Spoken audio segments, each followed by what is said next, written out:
think that looks good. All right. It's going down like this, motherfucker.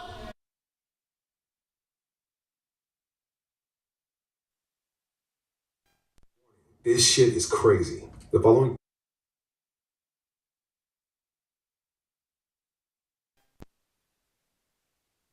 Nigga get mad. Say, motherfucker, what you mean you ain't gonna let me in this funky joint? Much money I done spent in here, nigga. I knew your mama when she was hoeing. Hump, baby. Shit, bet I do it over time. Say that, nigga. Shit. Bet the bar, off time. Shit, boy, I'm trying to make me some money. Boy, I'm hungry as a hog need slop Jesus. Shit, gotta be a Jesus, cause too many black folks. Shit, boy, I'm trying to make me some money. For what he has, he says that the only way that we can solve our problem is to unite together among ourselves, among our own kind, clean ourselves up, rid ourselves of the evils that we've become addicted to here in this society, and try and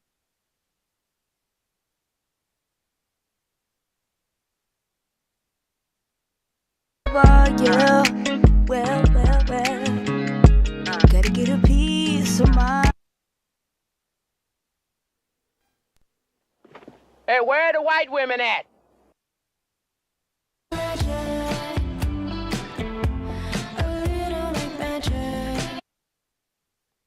You hear what I said? Yes, bitch, I heard you. I'm pretending like I didn't. This ain't loud enough. I'm still trying. This ain't loud enough. I'm still trying. Loud enough.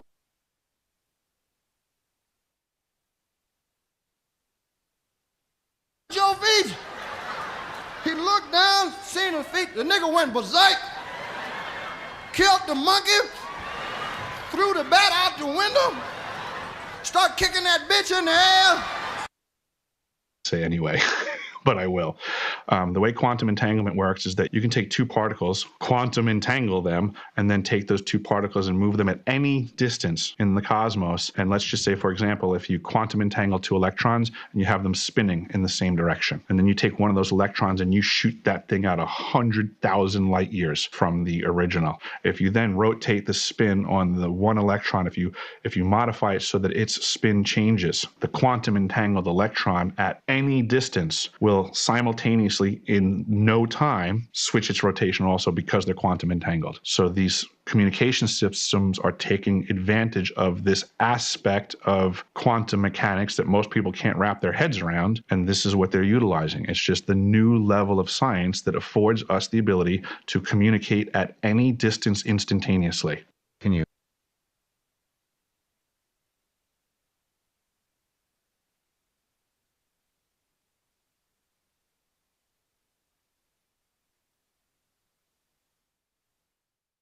All right. I'll start rapping. Oh my goodness. Thank you guys for coming. I appreciate it. Oh. All right, PJ Allen, what's happening? Joey, what's happening?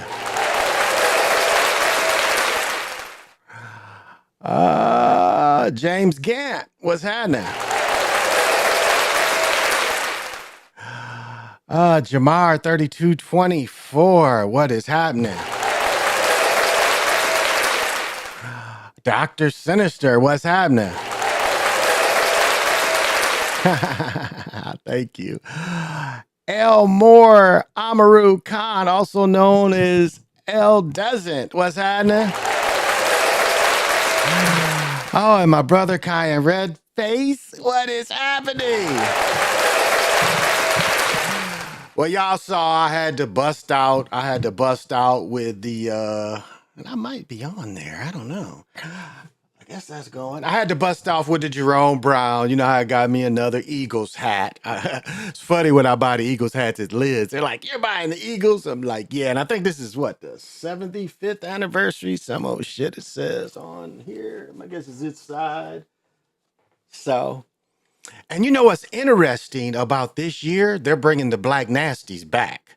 So they're bringing the Black Nasties back. So it's like I don't know. It's like I guess because I got a couple in there I bought years ago, but I just noticed the stores is starting to sell them again because people, for a long time people weren't buying Black Nasties.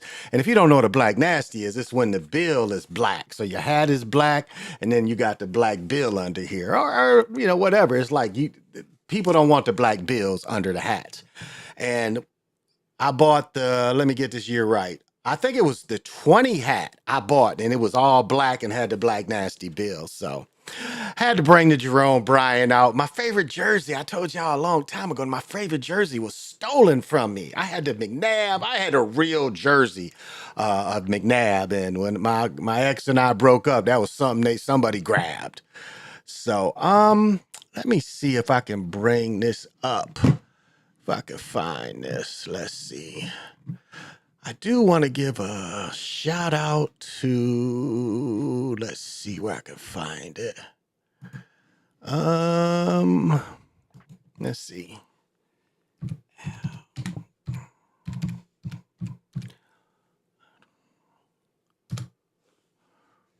Yeah, I wanna get this shout out when we start. I'm an Aggie, so I always bring up Aggie stuff. But I want to give a shout out to this brother, Al Addles. Al Addles went to A&T, and Al Addles, I think he was the second melanated coach in the NBA. And so he just recently passed. And as you can see here, college, North Carolina A&T, 1956 to 1960. He was the 5th round overall pick. He played 11 years. He played point guard. He wore number 16. He coached from 68 to 83, which would have made him, he was the second melanated coach. And it says here, was an American basketball player, an executive, spent his entire career with the Warriors, because he was with the Warriors when the Warriors was in Philadelphia. They left Philadelphia because they were the first team there. And so he played point guard. He was selected by the Warriors in the 60s, played 11 seasons. Including moving from Philadelphia. He played in San Francisco. He took over as player coach during the 70-71 season. His last as a player, so he was a player coach. He was named the team's head coach, and after retirement, led the Warriors a championship in 75 with Rick Barry and Ray Scott. Or Ray, God, what was Ray's name? I can't think of his name, but Jamal Wilkes was on that team too. He stepped down in 83. He served as general manager from 83, and he's employed by the Warriors his whole life. And so he graduated from, he's from New Jersey, where are my New Jersey people? Weaquanic High School and A&T. He has a bachelor's degree in physical education, so he's A&T graduate. And so, I think he was the second brother. He's a Hall of Famer. He went in the Hall of Fame. He went in the Hall of Fame. And I don't know if he's a Hall of Fame player and coach, but he's in the Hall of Fame nevertheless. So shout out to this great brother. Wanted to make sure I did that. I always do the morbid news, but a great brother. And I won't cap, I never got to meet him. I never even saw him on campus when I went there, but a great brother. A great brother that was worth the shout out. So I wanted to Clifford Ray. Thank you, Dr. Sinister. Yeah, Clifford Ray. Rick Barry was the man. Look at them points when Rick Barry won that 75 championship where they beat Alvin Hayes and Wes Onsell. But but Rick Barry put foot to ass. He was a hooping mug back then. Rick Barry could shoot it, and that gets my thing about, when we had the merger. And they what the NBA really did is pushed out a lot of European players. And I'm talking about American Europeans. They pushed them out. Like if you look at the year before in the ABA and NBA teams, the quality of play, the quality of play having mixed teams was pretty great. You look at that Dr. J team. They had the guy who died. He played with Kentucky, but he was the enforcer for that ABA team of Dr. J. Later, he died in a plane crash. I can't think of his name. But if you look at the ABA teams, you had a mix of both. And then by the time, they called it the New York Knickerbockers, they pushed all the European players out. And it wasn't really until Larry Bird that you saw the reintroduction of European players back into the league. So sadly, back into the league. So Rick Barry with the Granny Goose free throws. Well, Will Chamberlain shot like that for a while. And if you look at games in the 30s and 40s, you see a lot of dudes shot like that. Now, keep in mind, when John Wooden played high school, college, and a little bit of barnstorming pro, he played, everybody shot like that. But if you guys don't know about the how the old rules were, the old rules was if you scored, there was a jump ball at your free throw line. So if you were able to just win the jump ball, you was able to keep the ball. You was able to keep the ball the whole time. So if you had a bigger dude that could win all the jump balls, it would never go across the court. So, but yeah, Alice was a really, really, really, really cool man. But that was I mean, you have to admit it. That was a consistent way to shoot them. As you can go back and find film where Will Chamberlain played. But if you go back even further, you see a lot of people did the underhand free throws. That was taught for a long time. But he was the only one that really made it successful. My feet are all tangled up. So yeah, just a shout out to him. The next thing I want to get into is I saw the movie The Crow. And I guess it flopped. I guess the budget was around 70, 80 million, and it only did, I think, 10 or 15 million. But, for those of you that remember Brandon Lee, this movie was a decent screenplay. But if you thought that Wolverine and Deadpool was a lot of violence, this movie killed that. It was gory. It got to the point where the movie was just straight out gory. So it really doesn't tell you until middle of the movie what it's all about. But to kind of get through it is he kind of dies and goes in the in-between world. And guess who's in the in-between world? It looks like it's almost like a Jesus character. Woolly beard, woolly hair, but he's in the in-between world. And he has the ability to self-heal. So no matter how they kill him, he self-heals. And what he does is he goes after this guy, and there's a name for him, egregore maybe, where he could suggest things to people, and the people would do whatever he said. The people would lose their mind, and then he would suck their souls in. And so kind of, if you remember the old Crow, very similar, and he gets with this girl and falls in love, and then she had been involved with helping the bad guy and stuff, and so he goes after the bad guy, and in between it's a lot of gore.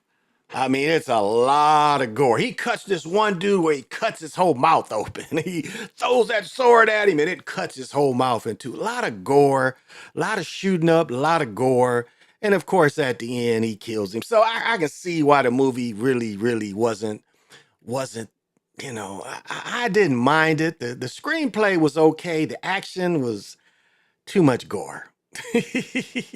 Really just too much gore. So if you're into that kind of thing, it wasn't a bad movie.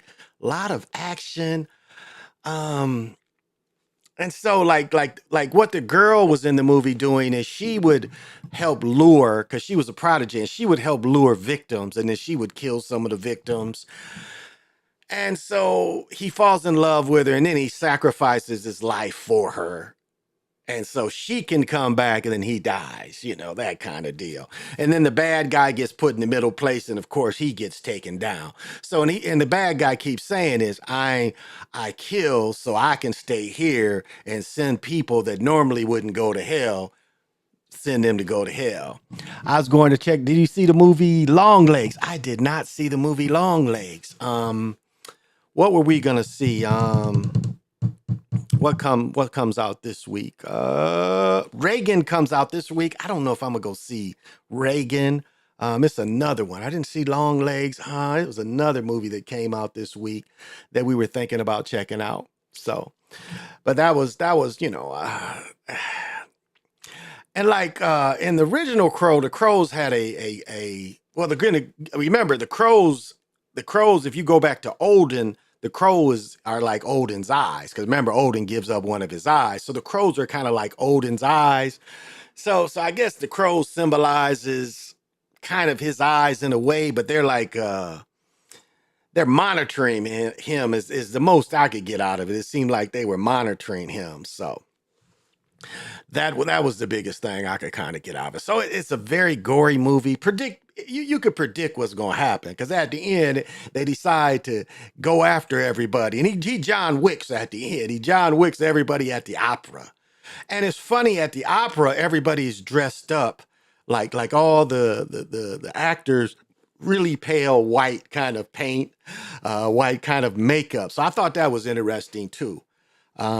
But whoever the star, the woman is, she has like those kissy lips. Remember Kerry Washington, when she was younger, she had those kissy looking lips. This chick had very kissy looking lips. So let's see if we can find who, see if I can get a picture of her. Crow. Let's see. No. Oh, here she is. I think. Is this her? Is this her? I don't think this is her. Let's see.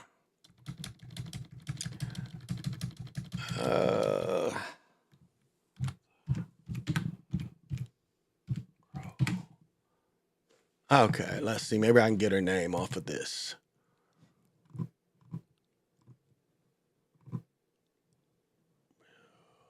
Huh. Oh, okay. Here she goes.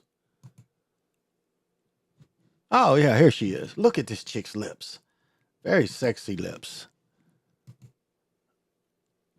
Oh, no. Oh, yeah, here she is. Look at her lips. I mean, this is what stands out with this chick. Look at this chick's lips. She's got the kissy lips. But that's what stands out if you look at her. I mean, her body ain't much, but look at those lips. She got super sexy lips. What he says, super sexy, you look good to me, a Coke bottle. Nah, she ain't no Coke bottle, but look at her lips. I mean, with her, that's it. The lips is it with her. That's what stands out. When you see her, she has kissy lips. So,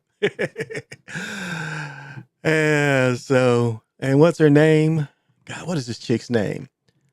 FKA Twig? FICA maybe? FICA Twigs? So maybe FICA Twigs. So I love her lips though. That's what I got out of it, is she has sexy lips. So, to each his own. But her body, yeah, she's very skinny. She's oh, and this is a picture of her young. Oh wow, this is real young.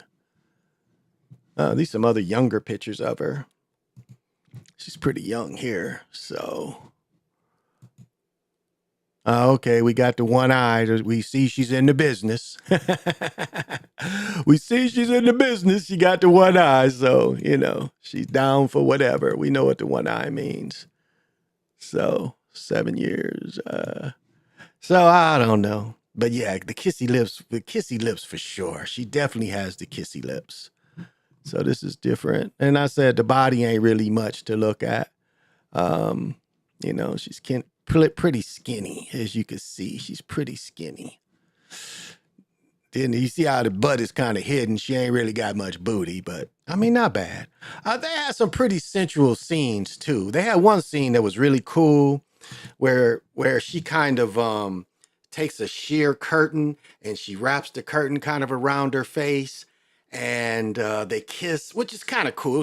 That part was really cool. Trying to get these wires up on my feet. Okay, that part was cool. So I think the movie's worth because she's in it. I think it's worth seeing just because she's in it.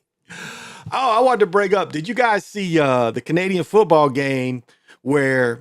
And this, I watched the Canadian football tonight. I watched Canadian football Friday, and I didn't know that Canadian football has a rule that, so I want to say Thursday night's game, because maybe I haven't watched Thursday, but it was a game last week, and the game was tied. They went for a field goal. And what I didn't know is, if in Canada, so game is tied, but they kicked the field goal and missed. but yet they still won the game. And I think it's called a rug. Is maybe that's, you guys can correct me if I'm wrong, but I think it's called a rug. And what happened is in Canadian football, their end zones, their fields is 50 yards wider. So it's what 75 across. So it's a wider field and it's a longer field. I think it's 150 yards long because each end zone has about 20 yards. And so if you kick a field goal and you kick it out of the end zone, and that kind of goes back to rugby, you get a point. You get a point.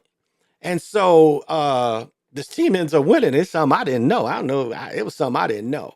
And I often wonder, I was talking to my wife about it. I often wonder, what is the CTE effect in Canada? Because the field is longer and you play with more men, I wonder if they take the beating that you see the NFL players take. I wonder if there's been a study about how CTE affects them because they still play on, in the 70s and 80s, they were still playing on shitty turf and that kind of thing.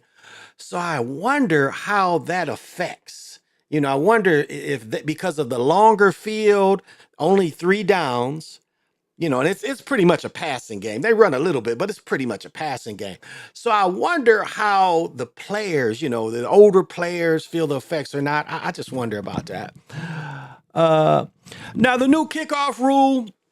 Now, I don't know a lot of y'all remember this, but in the 70s, Life magazine, again, is going back years ago, but Life magazine did a story 71, 72, and it was called The Suicide Squad. And it talked about people on the kickoffs and on the punts, but it really talked about, on the kickoffs. And what you were seeing is a lot of people getting hurt on kickoffs. Because again, you're going, when you started at the 40 or the 35, you're going full bore. I mean, you really are. And if you look at the kickoff rule they're doing now, they copied one of the other leagues, the USFL or the XFL or the UFL, whatever. They kind of copy what they did. Because again, you're not having, because remember, when they kick it, they can't rush. It's like, most remember, 1 Mississippi, 2 Mississippis. When you play touch, you can't rush, and that's kind of what it is. 1 Mississippi, 2 Mississippi, 3 Mississippis, and then but it stops them from that full, 40-yard sprint and then, running into people, because that's where a lot of injuries and concussions were happening, was during the kickoff. So in that regard, I think it's a little better. Now, again, a guy like Devin Hester, Gale Sayers, that really were dynamic in returning kicks, that kills them. And it's still going to be a few kickoffs. Hey, Nicole B, thanks for joining. I appreciate it. So I think it kills that. So people that appreciate that part of the game, I think, they'll. Oh, this is okay. They'll miss that a little bit. But if you look at safety, and now you can see the dudes that play in the soft helmets now. So that Canadian in the Canadian League, a couple dudes was playing in them, and this season, if they want to play in their softer helmets. And again, I played in high school where I had a concussion and kept playing. I told the story before. Probably my best play in college. I caught a pass to DB. I caught a pass about the 40-yard line. I ran it to the 2 or 3, and both safeties or safety and linebackers both hit me, both hit me from the opposite sides in the head. And when I got up, I'm just in the end zone standing there. And it took them a while to notice I wasn't moving. I mean, I was just standing in the end zone looking up in the stands. I was knocked out on my feet. Then the trainer came and got me and, walked. He's like, well, come with me. And then I think I caught 2 or 3 passes after that. I played the rest of the game. So, that's why my suit against the NCAA, is still going. I had to send them all this information because I did play. I had a concussion. I got a picture of the catch, so I was like, this is what happened to me.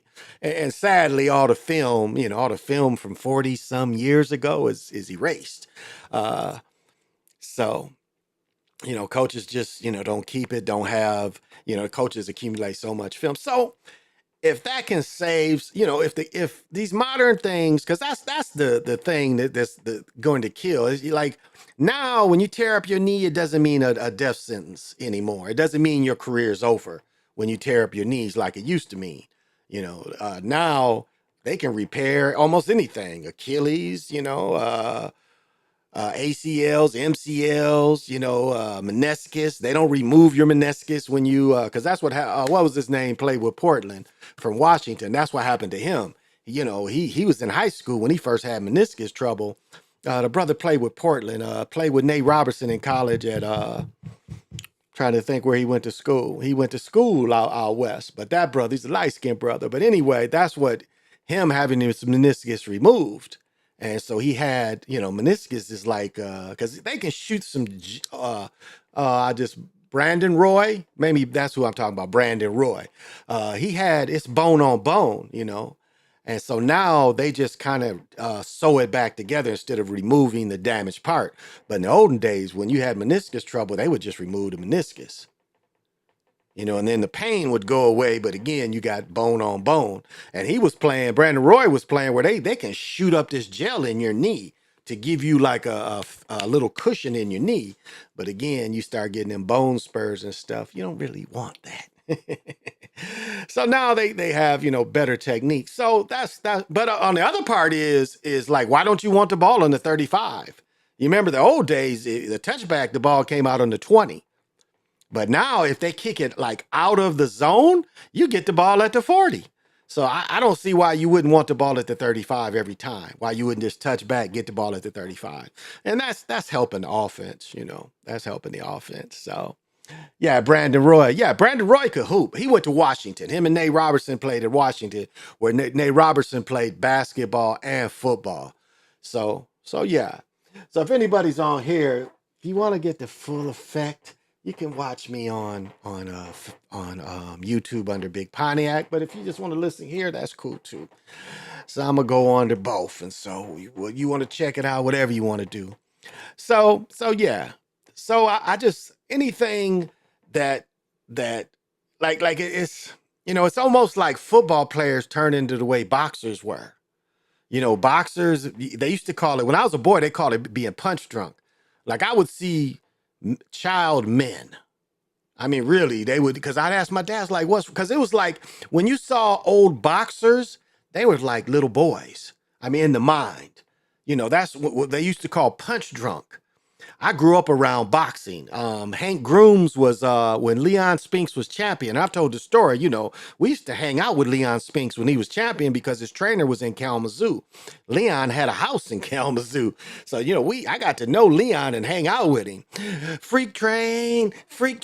That was Leon Spinks. He always wanted to be in the front of the freak train. But anyway, I would see old boxers, and old boxers was like, it's like, they were the nicest, sweetest dudes, but like you could tell it was something wrong with them. But it was like they act like they was like 8 or 9 years old, and but sweet. Because I can't think of this one boxer I'm picturing, sweetest guy, but you could tell it was something wrong with him. You could tell his mental just wasn't there. And so anything that oh shit, I took the wrong one. I'm supposed to take this one. Well, hopefully I won't get too sleepy. Whoa. So anything that would help from those type of injuries and taking away what a brother's in. Yeah, I've been watching Hard Knocks, and the receivers asked the refs rules of the new kickoff. Yeah, it's and I don't know if it's still. I think they're gonna still vote on it. I don't know if it's still they're gonna follow through with the season starts. I think it was still kind of up in the air a little bit. I'm not sure. So we'll see. I think it's safer though. I don't think they wanted. I think the people wanted them to eliminate it. But I think aspect of people like the kicks and like the kickoff returns. And you see it's still in college and it's still in high school. So And speaking of college, did y'all see FAMU? FAMU played Norfolk State. That was a pretty decent game. And the refs was doing everything they could to help Norfolk State win. I thought that was pretty bogus. It was a lot of bad calls. It was like they blocked the field goal. Norfolk State scored.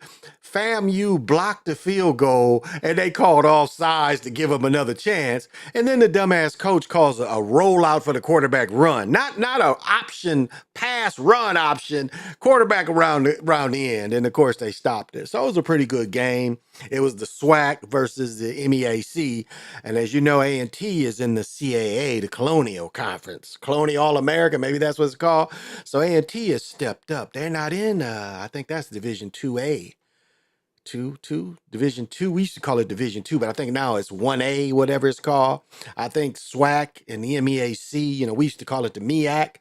And it was like we played, the lowest school we played was Mississippi Valley. We would have never played Prairie View. We would have never played Savannah State where Shannon Sharp. We would have never played those schools when I went to college. Like those schools, I want to say even Alcorn State, we wouldn't even play them. I don't know if they were Division 3 or they were Division 2 as well, but we would have never played them. They would have looked at it as unfair if we'd have played Savannah State. As I said, the lowest school we played was probably Mississippi Valley when I played against Jerry Rice. So, so A&T is trying to be, A&T is for 40 years they've been Division 1 basketball, but now they're both Division 1 basketball and Division 1 football. So the football season, college, high school, and there was several high school games on TV. Now I was gone most of the night. Friday night, I got because we went to the movies, but I missed or Saturday night, I missed the Florida State game, Georgia Tech. I missed that game. Again, that was fixed because all the money was on Florida State to win it. And I think, because of the way they finished last year, they wanted to make sure they wouldn't have that mistake that they had last year where they were embarrassed because the quarterback got hurt. And they, and it's like they didn't let the best team go in. So it's going to be interesting with football. 12 teams go in. And I think really it should be more than 12. I think it should be a full open tournament. When you have these conference championships, all the conference championships, I think should be in it. So I think it's the more the merrier. And so, yeah, so it's going to be an interesting college season because you have more teams that are going to be able to apply. So it's going to be a little more exciting kind of deal this year. So I'm looking forward to college football. I'm kind of sad because A&T's homecoming is sold out. We had the bed and breakfast, but right now I'm not going to pay $300 to go to A&T game. I'm just not. And I got to pay for the Airbnb and I got to pay for the to fly down there. So I don't think we're going to make the homecoming this year, possibly next year. So that's kind of what we're looking at is maybe going down next year. So maybe going down there in 25. So we're going to miss 24. So, yeah, so that's I think it's a good idea for more teams to be involved. I think that's going to garner greatest interest. And the money, again, the money. And you guys saw that the NFL, that the colleges won the case. The college players won their case where they got to be paid almost as, if I get this right, they've got to be paid almost like employees now. So not only do you get your NIL, they're going to start being direct payments because they won their case. And as I said before, college players should have been getting paid. As I've mentioned many times, if I broke down, it was like they made something like $3 billion in one NCAA basketball tournament. And it ended up, when you broke down the money, 64 teams with the $3 billion, it was almost every player could have got 4 or 5 million. That's the way I looked at it. I was like, wow, I looked at the number of players because you do like you do 65 and you just say 10 players, but we know there's more. That's 6,500. So just say 7,000 players. It was almost every player should have got 4 or 5 million that was even in the tournament of all 64 teams. Every person that was in that tournament should have gotten something like 4 or 5 million. So I know the presidents, the NCAA people ain't happy about it that they finally got. And did you guys see that some high schools are saying the players can't, that the players can't have here we go. That the players can't have NILs in some high schools. That's gonna get shot down. Once they take that to court, that's gonna get shot down. And you got all these dudes playing AAU, you know. And I don't know if I mentioned this, when I was on Full Moon, but they had the 3-on-3 here. I had some kind of obligation, so I wasn't able to go out there. I think we had a family birthday or something. No, it was my daughter's birthday. It was my daughter's birthday. So I didn't get to go out to see the 3-on-3 that was at the Mall of America, but it was packed. All 3 floors, you could see people watching, and it's like the top hoopers. What is my man's name? Jalen. He's just his junior year. Oh, what is Jalen's name? But Jalen is cold. Jalen been playing varsity since 8th grade, and Jalen is going to Baylor. So I got to write Jalen's name down. But just look up the 3-on-3 here. You'll see Jalen something. I met his parents because he played against my nephew when he was a 9th grader, maybe. My nephew's been graduate. Yeah, I think he was a 9th grader, and he could push it. But now him and that guard, and they didn't win it last year. Where my nephew went to high school, they won the big, what is it, 3A, 4A championship. So Minnetonka won it. They had a boy from 6'6" that transferred in. And then they had one player that's going to North Dakota State. I don't know where that boy who's 6'6" is going, but I'm sure he's going somewhere. So yeah. So that's kind of exciting hooping that's going on. But my point is these dudes is putting all their highlights out there, so they're getting bread, which rightly so. Because just think of like when Magic went to high school and they selling out every game. And the players don't get nothing. We didn't even get to keep our sweats or nothing. I told you before. My friend had all the keys to the school, and he gave them to me when he graduated. So I had all the keys to my school, and I end up getting jerseys, jackets, hitting them up, and they always thought somebody else. They didn't realize I did it, but it's like all my buddies is wearing jerseys around town. We was stupid, so. But that's what they wouldn't even give us that stuff. We had to get the warm-ups back, the practice jerseys back. They didn't even give us our jerseys when we were seniors. I didn't get my jerseys until 30 years later. I now have 2 of my high school jerseys. The third ones, they said dry rotted. Because we had to offset numbers. Like when Jordan started his rookie year, it said Chicago and it had the offset numbers. That was one of my favorite, So, and I go back where if you watch people that played in the 60s and 70s, if you saw them at home, they had one number. When you went away, you had another number. So at home, I was number 50. When we went away, I was 51. And then when I was a sophomore, the jerseys we wore were from the 60s. I think the seniors that graduated in 68, 69, we wore their jerseys. So there was 2 different colors. And I'd forgot we had numbers on our pants too, which I think they got rid of by the time I was a senior. But my jersey my dark jersey that I played with, I was the first one to wear that. And there was a couple people wore it behind me, of course, but I was the first one to actually wear it. And the first time I wore it, I bust 30 on them. Now here's another thing for y'all. It was a guy on there. They were showing on the reels that this dude made something like 3,000 jumpers in a row. Is that a real skill set? Do y'all think that's a real skill set? That a motherfucker can it's like a dude making free throws. And this dude just made shot after shot. But is that a real skill set? And then a dude hit me up and was talking about, well, you got to put some respect on his name. He played college ball and he averaged 9 points a game. And I'm like, I played semi-pro until I was 50 and I was averaging like 30. So I'm hitting jumpers on people. I played in the summer league where I was the number 2. I was the number 2 in the semi-pro summer league. I was the number 2. Let me see. I hit 11 threes in a game. One person I think hit 13. So, I'm hitting threes and people guarding me. So if you can just hit shots, it's like free throws. You remember in a Fish to Save Pittsburgh, it was a free throw dude, set shot. Remember set shot, whatever his name was? I mean, is that a real skill? That you can hit shots with nobody guarding you? Is that really a real skill? Y'all excuse me, I gotta turn this fan on because it's kind of warm in here. It's hot outside and this air is on, but it's not enough. So just give me a second to turn my fan on. Hopefully without knocking everything down.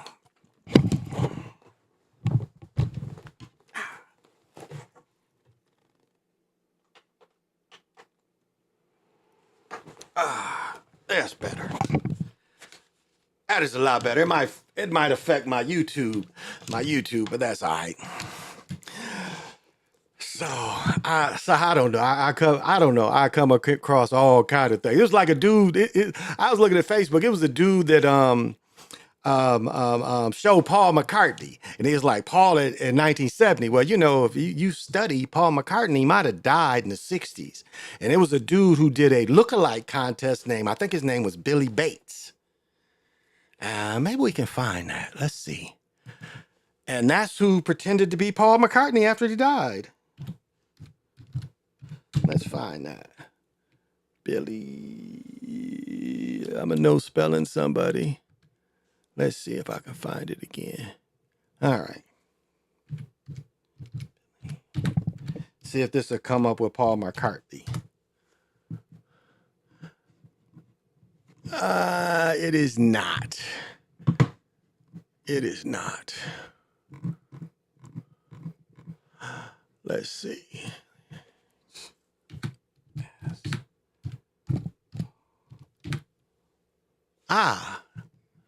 This might come out. All right, let's look this up. Let's see if this is it. All right. This is what they're claiming is that. And look at the difference. The nose is different. Look at where the ear is. Billy Bates. See? Look at the difference. And this is, you can look this up yourself. There was a lookalike contest, and Billy Bates won the lookalike contest, and the rumors were that the real Paul got killed in a car accident. Now look at these two pictures. This guy here, his lips are a little fuller. His nose is a little different. Look at the eyes. He has kind of puppy dog eyes. He doesn't really. So there's a lot of rumors that this is Billy Bates and that's Paul McCartney. So you can, look this up and see what you think. But that's what the rumor was, that Paul got drunk and crashed a Jaguar. So you have Paul McCartney and you have Billy Bates. And so it appears like Billy Bates was able to play Paul McCartney the rest of their lives. So maybe this is another instance of Billy Bates and Paul McCartney. So you can do your research on what you think. Billy of the Sun. Oh, Johnny, what's happening? Billy Shears. Oh, Billy Shears. Okay. The son of, okay, Billy Shears. Thank you. Billy Shears. Okay, I'm sorry. Billy Shears. Thank you. Thank you for correcting me. Billy Shears. And this is Aleister Crowley's son. Well, it wouldn't be surprised me. So that was the rumor. I don't know if, that's some, you can look that up. Billy Shears. Thank you, Johnny. Billy Shears. There you go. But that was the rumors. So when they put it up and, and he got to live his life. And I think they thought that people weren't, going to dig the Beatles as much as if they were missing. Oh, and this is, of course, the Crow Review. Let's see what they say. The Crow is one of the more controversial, big budget. It was a flop. Right now, I think it only made $5 million. When I saw it on the big screen. I don't like watching movies on the small screen. I like the IMAX. I like the Atmos sound. I like to be in the middle of where I'm hearing all that boom, boom, boom. Now, when I saw Deadpool, that shit was packed, but it was only 4 of us in there watching The Crow. So it says a strain. It says a strain on the memory of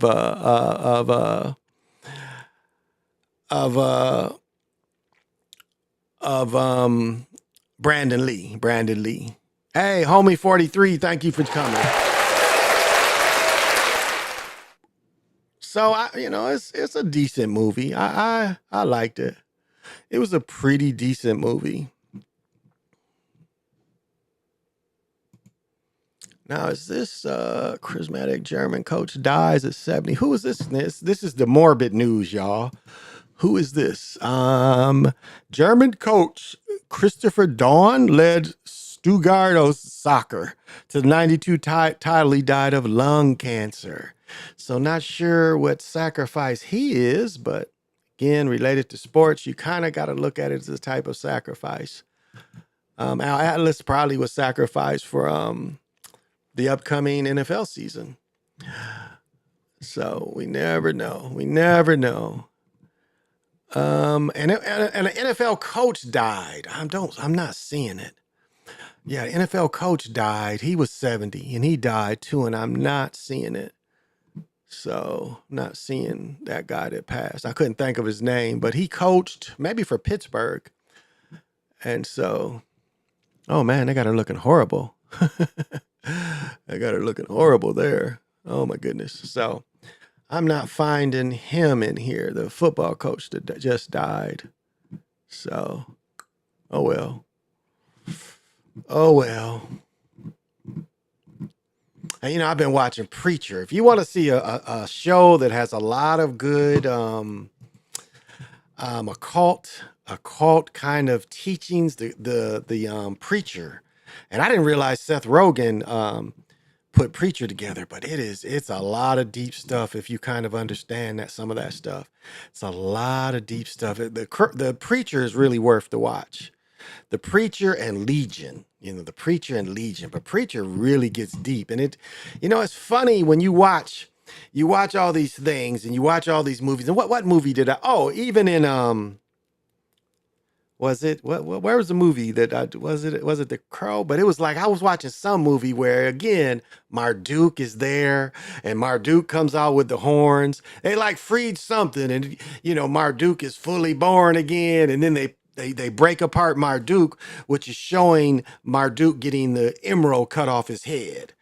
So, it's funny how they want to put that in so much television.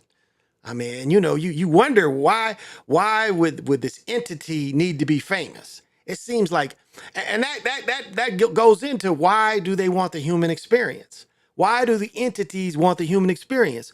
Why would entities come and want to have sex with with human women? Like, what kind of sex did they have before? So it was like the only time these entities or these so-called giants could have sex was, it's like, whoa, look what they're doing. We want to go do that. Forget you, God. We want to go down there and do what they're doing.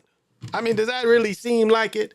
If you are a high being and you had eternity, all you thinking about is going on earth and having sex. Does that make sense to anybody? Trap. I did see Trap. And Trap was very predictable. It was kind of predictable. It was predictable. I'll say the ending of Trapped was good. The ending of Trap was good because the wife, the wife is the one that really set him up. The wife is the one that alerted him he was going to the concert. So they did an extra concert to catch him. But it's like, wait a minute. Now the star, he conned his way into getting his daughter on stage by saying she's dying. But when the security walked her to the car, where's the security at? And they just let this strange man go into the limo with the car. That was some bull stuff. That was some bullshit. That was definitely some bullshit. So I thought it was a pretty bad movie. I really did. I thought it was predictable, slow. It was a really slow movie. It's for a movie that's supposed to be suspense. I didn't find a lot of suspense. You kind of figured out everything was going to happen. What was the other movie we saw where? Borderland. I talked about Borderland. And my daughter, it was funny with Borderland. My daughter whispered in my ear, she's like, the older girl is going to come out being the one. And sure enough, at the end, it was the older chick that had the real powers. Because the whole movie, there's like saying it was the younger chick. It was the older chick. I did not like Deadpool. And I'm going to tell you what I didn't like about it. I did not like all the gay jokes.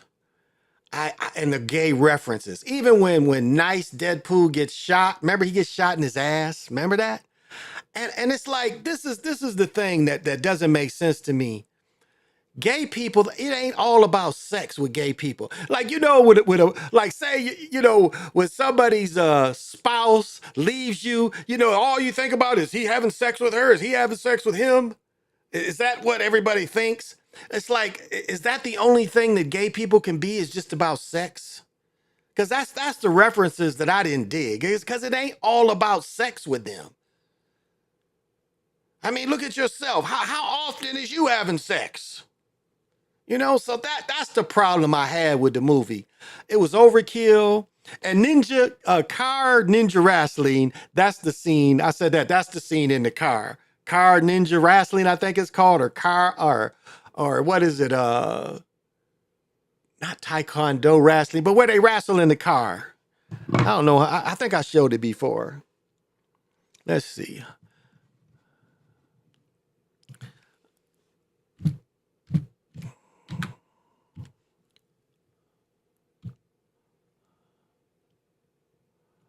Where am I at?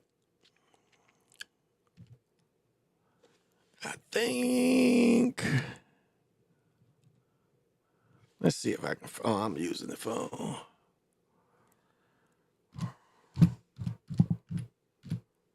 See if I can find it. Ah, here it is. I don't know how much I can show of this shit. I don't want to take a hit, but if y'all ain't hip to this shit, let's see. Okay. All right. If y'all ain't seen this bullshit,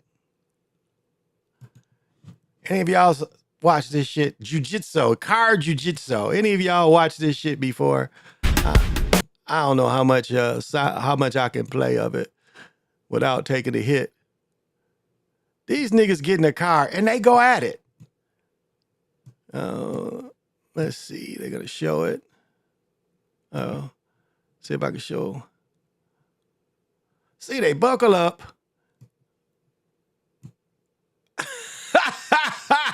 Doesn't it look like somebody about to have sex? Y'all hip to this bullshit? Okay, I probably can't do too much of it. I don't want to take a hit. But y'all hip to that? Jiu-jitsu, car wrestling. I was just like doing reels and ran across this shit. So if you saw Deadpool, when they fight in the car, this is what they're making fun of.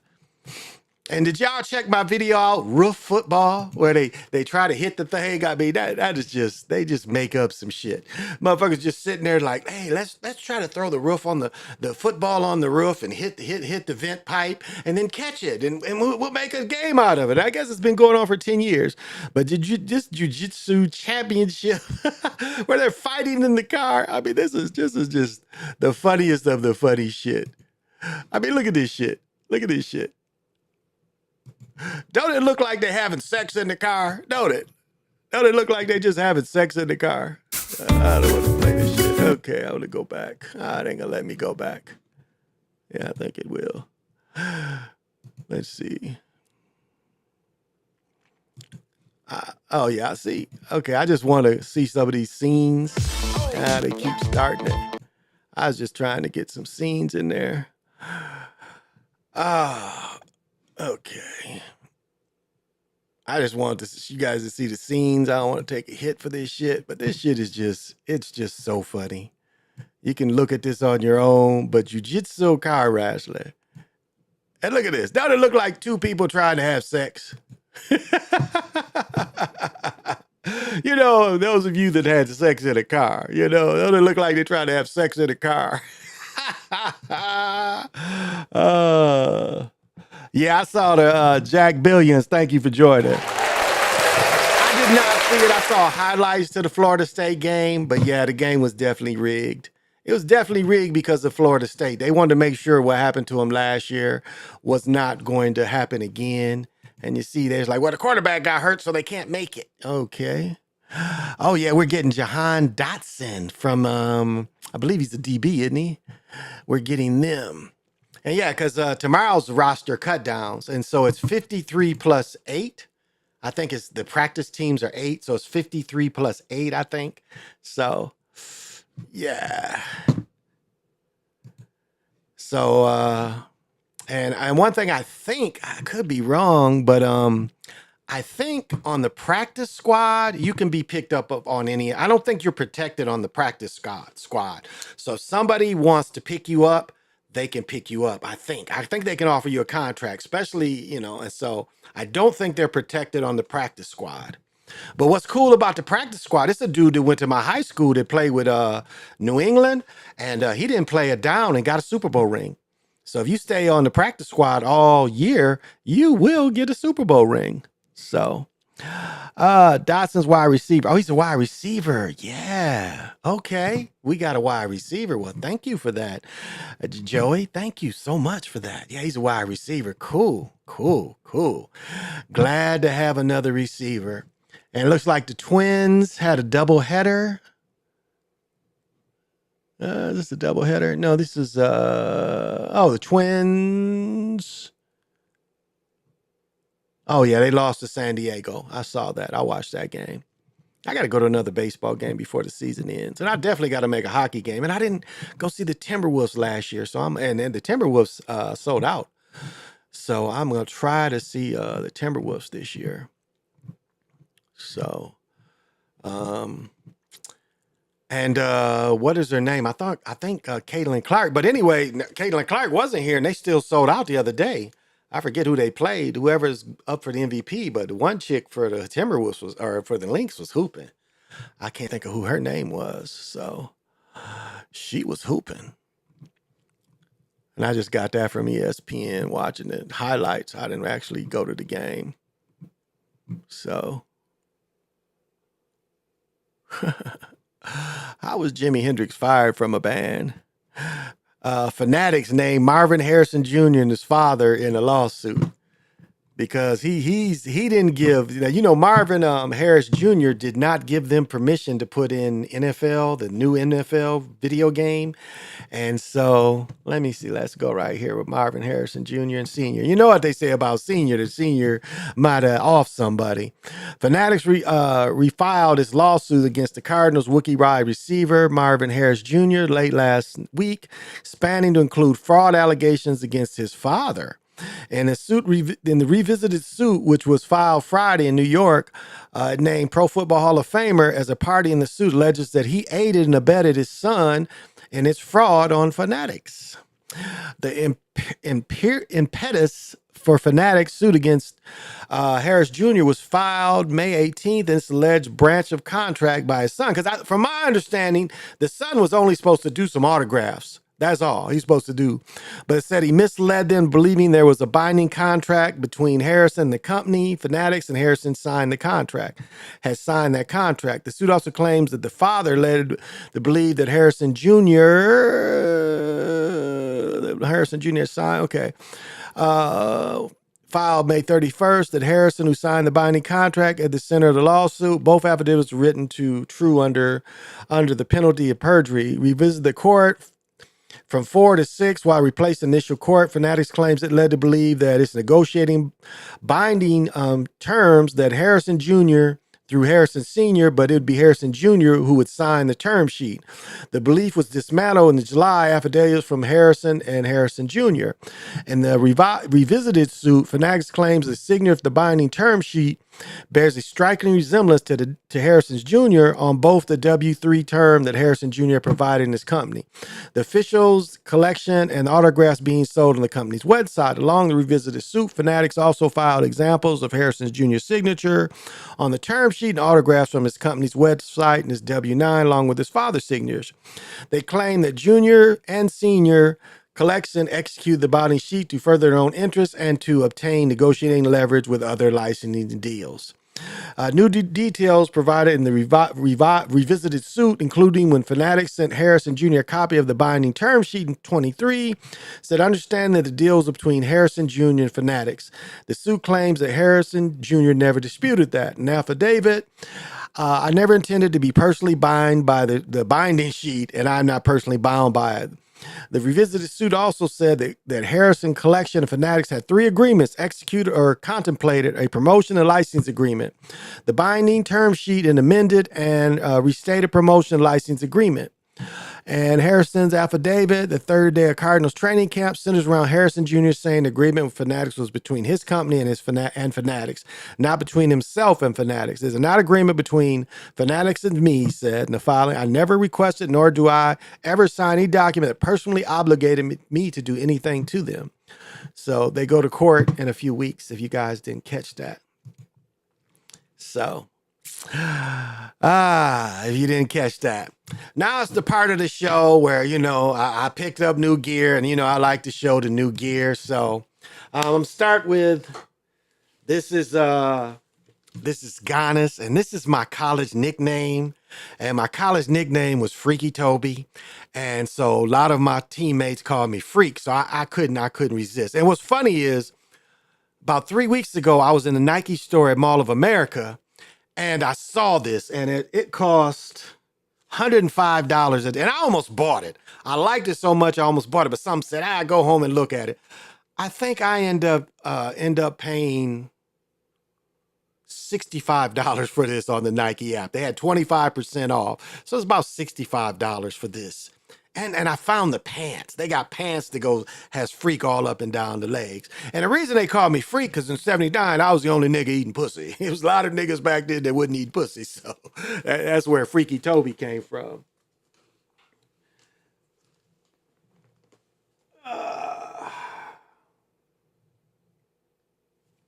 Oh, and it's got some shit on the back. Freak 3 on the back. I don't know if you can see that. That's kind of cool. Now, I love Polo. Polo sweatsuits are not good as the Nike. And I don't really like the tech, but just Nike sweatsuits overall. My Polo sweatsuits ain't as nice as the Nike. But I love the Golden Needle Polo. And this was $138. I spent $70 on this, but I love the back. That's that Golden Needle Polo, boy. So I love this kind of shit. Now, I buy 2 or 3 pairs of shoes a week. So where do I start? Oh, the closest pair. Now, these is a pair of Cons. Let's see, get the light right. These are a pair of Cons. And as you see, you've got this rubber that runs all around. Now, keep in mind, Con is owned by Nike. So this rubber piece is really nice. And a lot of people, like my best friend was like, man, are those comfortable? What you got to get is, it's called, if you're getting a pair of Cons, get the CTAS. And the cushioning here is amazing, as my mother would say. I mean, this cushion, I don't even got to wear my insoles. This cushion is so reactive and protective. And I paid $30 for these. So, and these are called CTS Construct Highs.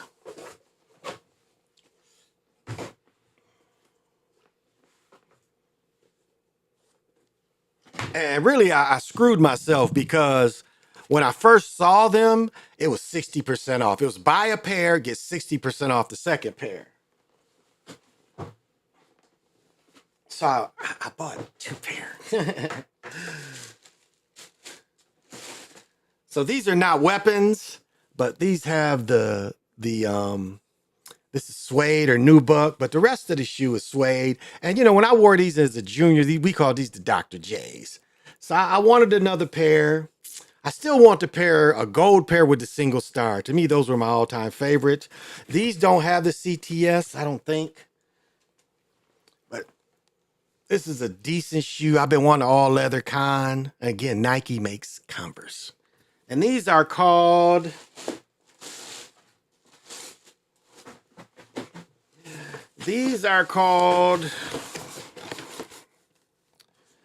the Pro Blaze Classic Mid.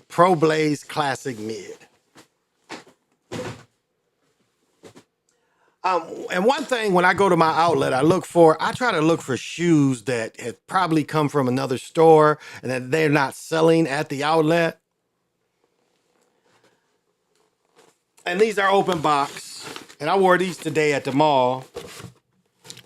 But yeah, these are super comfortable. super comfortable. And this is kind of that mesh, I guess they call it, the Nike. These are super comfortable. And these are called light bone red clay olive. These are Air Max TWs. This is the cinnamon. These are called the cinnamons. So the Air Max TWs. These were $70, I think, or maybe less. The cons, let me see. I think I paid $114 for both pair. So the other ones was about, what is that, 80? About 80. The other ones was maybe 75. Now, you know, I've been, this is the best deal I got. Like right now, they got 60% off of some Adidas. These are, like the box was so tore up, but I always keep what the shoes are. These are Hoops 3.0 Midwinter. So these are lined. See that? They're lined. These are winter boots. This is all nylon, waterproof nylon. These are basically winter boots. And believe it or not, I got these. It was 60% off of 30. I got these boots for $11. I got these for $11. $11 for these winter boots. Of course, the first thing I did is spray them anyway. I spray all my shoes. You know, I spray all of them with the waterproof. But $11, y'all. $11. So that was the newest gear I got. Yeah, so I do not like Jordan 4s. I don't like them. And I don't own a pair of Jordan 4s. So I was out to the mall when they was giving them out. I could have got in line and got a pair. Hell, I could have got them online. But I just don't like those shoes. I think of all the Jordans, in my opinion, they are the most uncomfortable. Yeah, they are the most uncomfortable. You can't beat that. Yeah. Oh, and I've been looking at these. They was when I first looked at these Adidas boots, they was like $75. They were like $75 when I first looked at them. And then when I went Wednesday, because I don't think I went Thursday and Friday. So when I went Wednesday, I didn't see them. When I went Wednesday, I didn't see them. I was like, Then I went today and I saw they was $29. I was like, whoa. I was like, yeah, I'm going to get these. I was willing to pay $29 for them. But then when I got in line, there's like $11. I was like, you kidding me? So you like the fours. See, I don't like the fours. I don't like the fours. As I was saying, I could have got a pair. I could have got a pair online. I was out at the mall and I could have got in line and got a pair. I would have got a pair. Because it was like a JD Sports.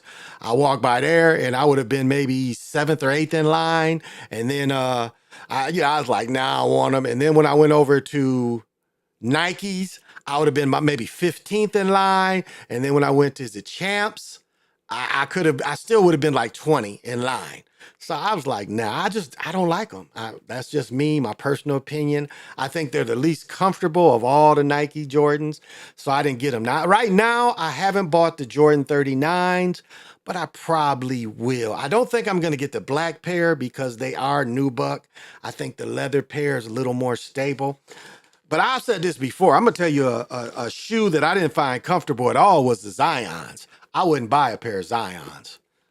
Zions aren't comfortable. They were one of the flattest shoes I've ever tried on. Because it's like right now, the open box Zion, those black and white colorways, they were like 50, $60. But I don't like those Zions. I tried on a pair and I was like, whoa, these are not comfortable. I slept on those, but look up the Jordan 2.3s. Oh, I like the Jordan 2.3s. I do. I like the Jordan 2.3s. And I'm probably going to get a pair of those. Let's see if I can find the Nike app. But yeah, I like the Jordan 2.3s. I do. I like all the colorways. I think right now, let's see if I can get into the Nike app without downloading it. Let's see here. Can I get this whole thing to? If I can get these. See, these don't have them.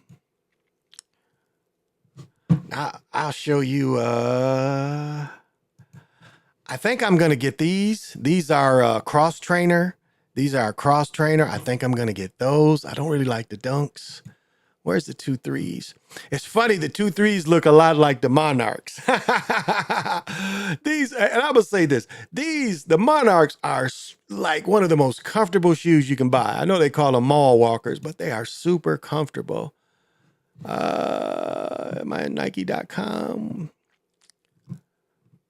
Let's see. Yeah, I'm at Nike.com. And I got the socks at okay, let me say this. I don't like tech wear. I do not like the deep pockets. I don't like this black piping.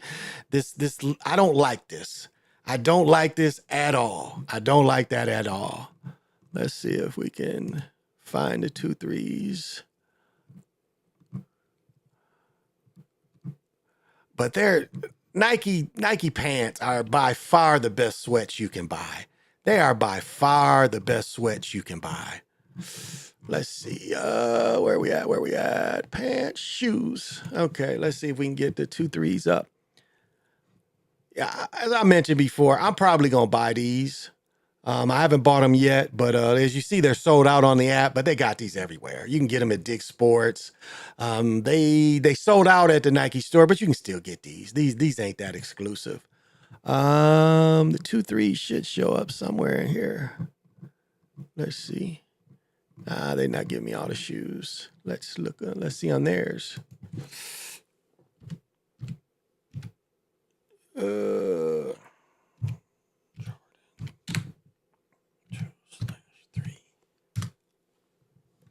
Yeah, here they are.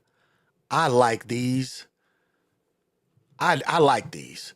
And the Jordan 2s are some of my most comfortable Nikes. I love Jordan 2s. I haven't tried on a pair, but I'm definitely gonna buy a pair. You see, I could get these I think this one I could get about $75.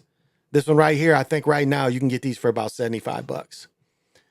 So the Jordan 2.3s, and then you see they got a few different colorways. You can get the all black ones, the black colorway, and then you can get the more cement gray colorway. And you see they got all these. Now at $160, I wouldn't pay that much for them. I know this is like a Nike commercial. And yeah, see, I don't like these. I don't like these as well. I don't like, because that's a new buck. If you can't tell, that's new buck. And I don't really, I like the white colorway. And I might just wait for another color to come in. Now these are the Spitsk. And these are basically, Nike 3s, Nike 4s. But the difference is, let's see if I can just get it to, okay. Okay, this is the difference. It doesn't have that. Now, if you get straight Nike 3s, they got this there and there. You see the difference? All they did is they don't give you this right here. Just like the Nike 3s don't have this. So you don't want to spend that much. And these are still 160. So it's funny, motherfuckers be stealing, like at the outlet, people be stealing their ass off. Lukas aren't that comfortable. I tried Lukas. They're not that comfortable. And as you know, I got this colorway. I have those. I have these. I like the thicker tongue. That's why I like the mids, because the mids have a more stable tongue. So I like the mids a little better. Let's see if I can get this to come down. Let me see. I want to show, where is it at? It's not giving me. I wanted to show, let's see. Let me see if I can show you this one stuff that's exclusive. Let's see. It's not giving me what it was. And I don't have any Jumpmans. I don't really get into the Jumpmans either. The Tatums are comfortable. Oh, but these Zions right here, these are not comfortable. They are not comfortable. They're very flat. Very flat. So let's see.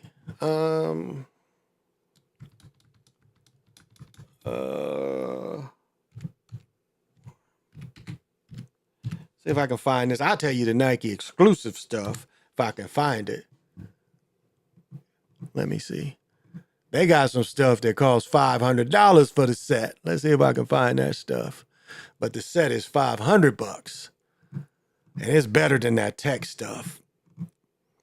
Again, I got it on my phone, but the phone I'm on, I've got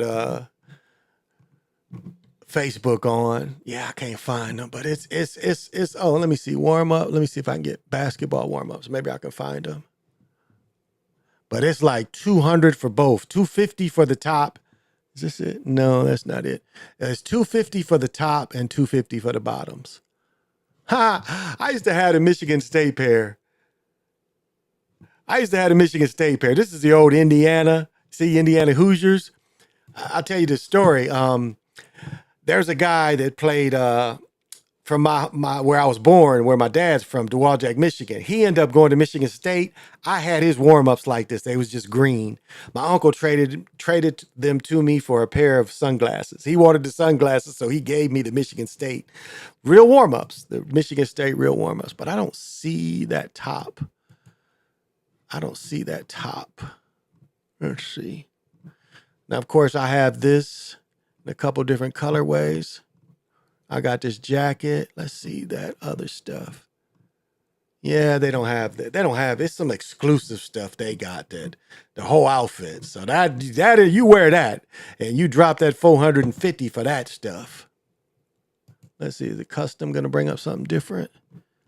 Nah, not really. It didn't bring that warm-up suit up that I'm talking about. I can't think of the name of it.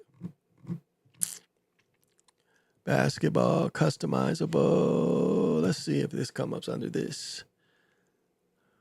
Yeah, see, I don't care for these pockets. I do not care for that.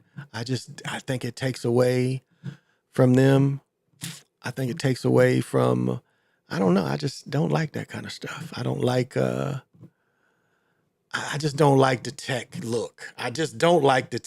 And I told you before, I saw a nigga in the club wearing tech.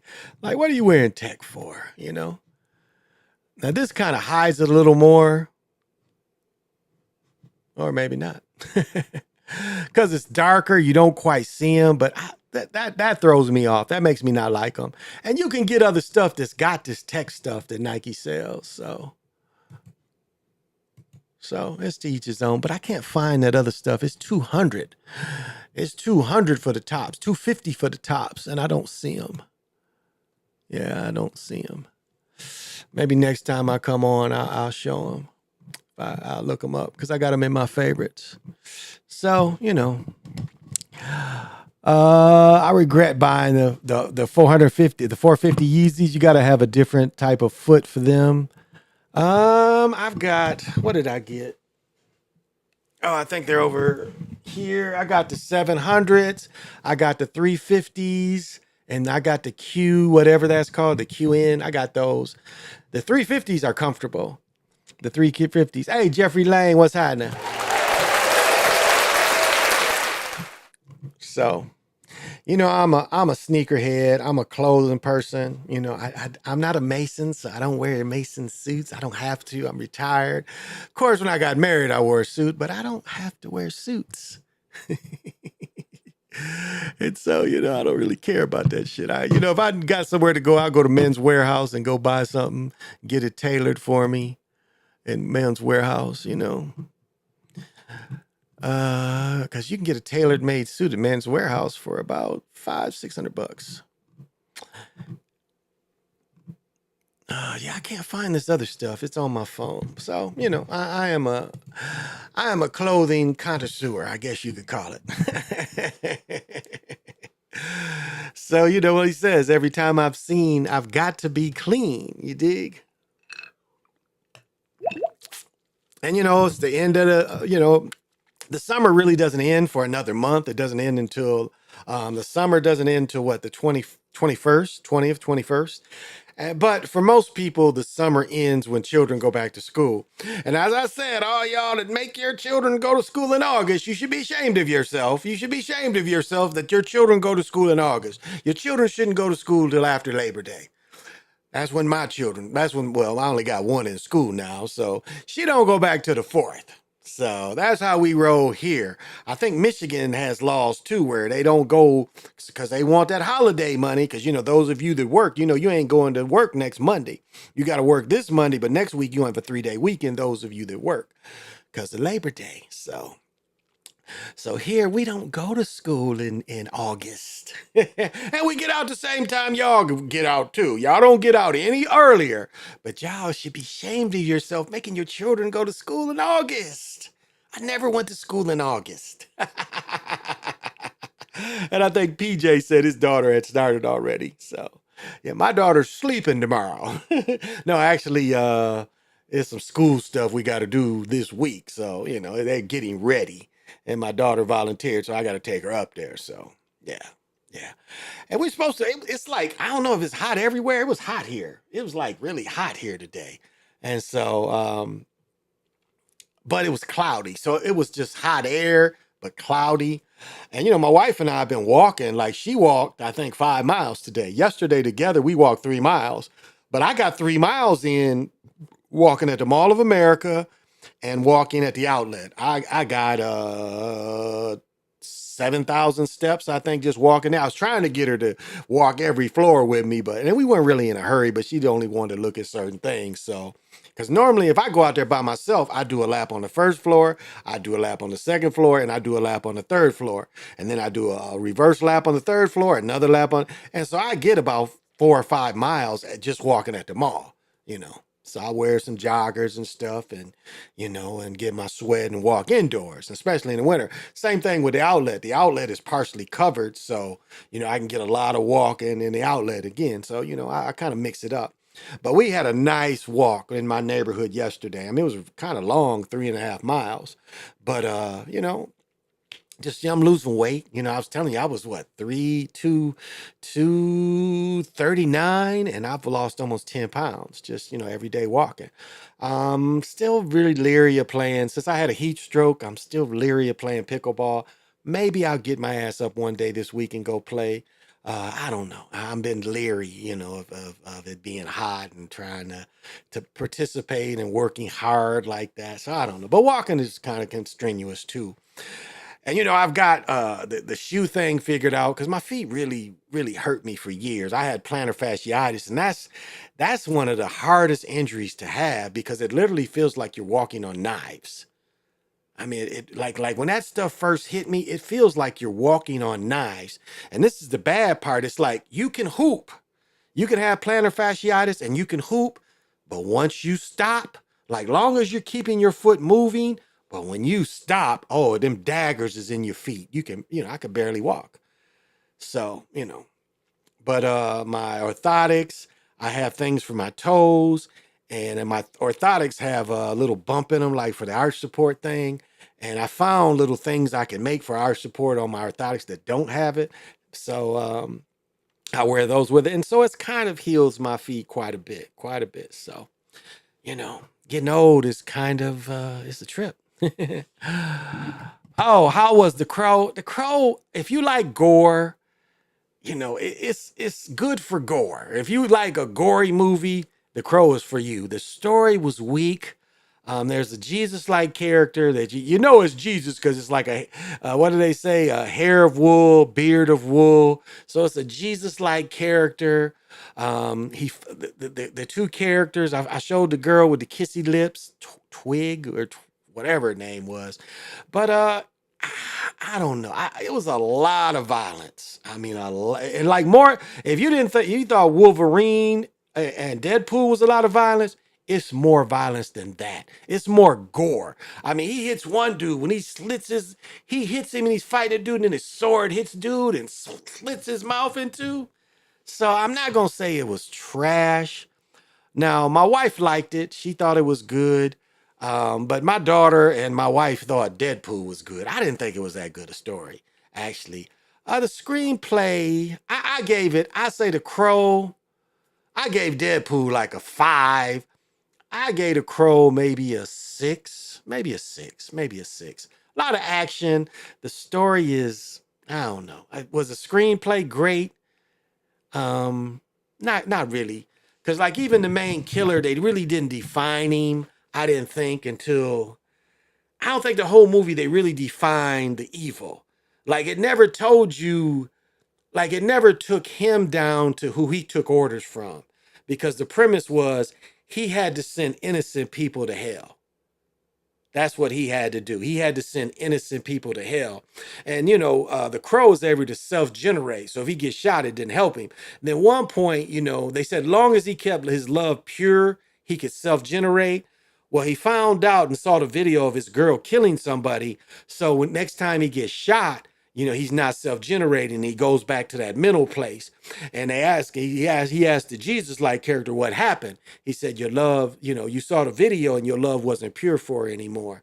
So that's why you can't self-generate. So he said, well, I want to make a deal. He said, bring her back alive and you can keep me here in the middle place. So in the middle place, it reminds you very much of the Matrix. Because you remember in the Matrix where Neo is stuck in the clock masters, he's in that middle place where they're in the trains.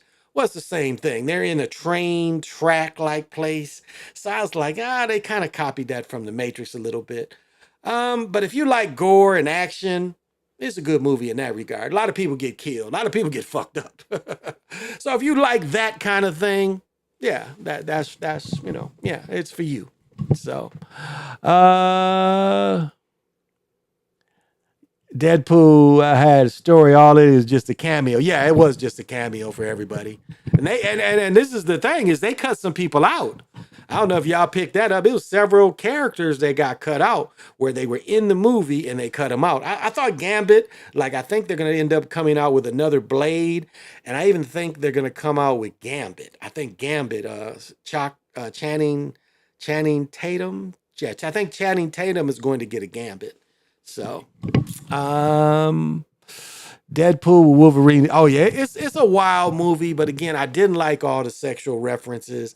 I thought it was too much. All his wisecracks had some sexual, especially against gay folks.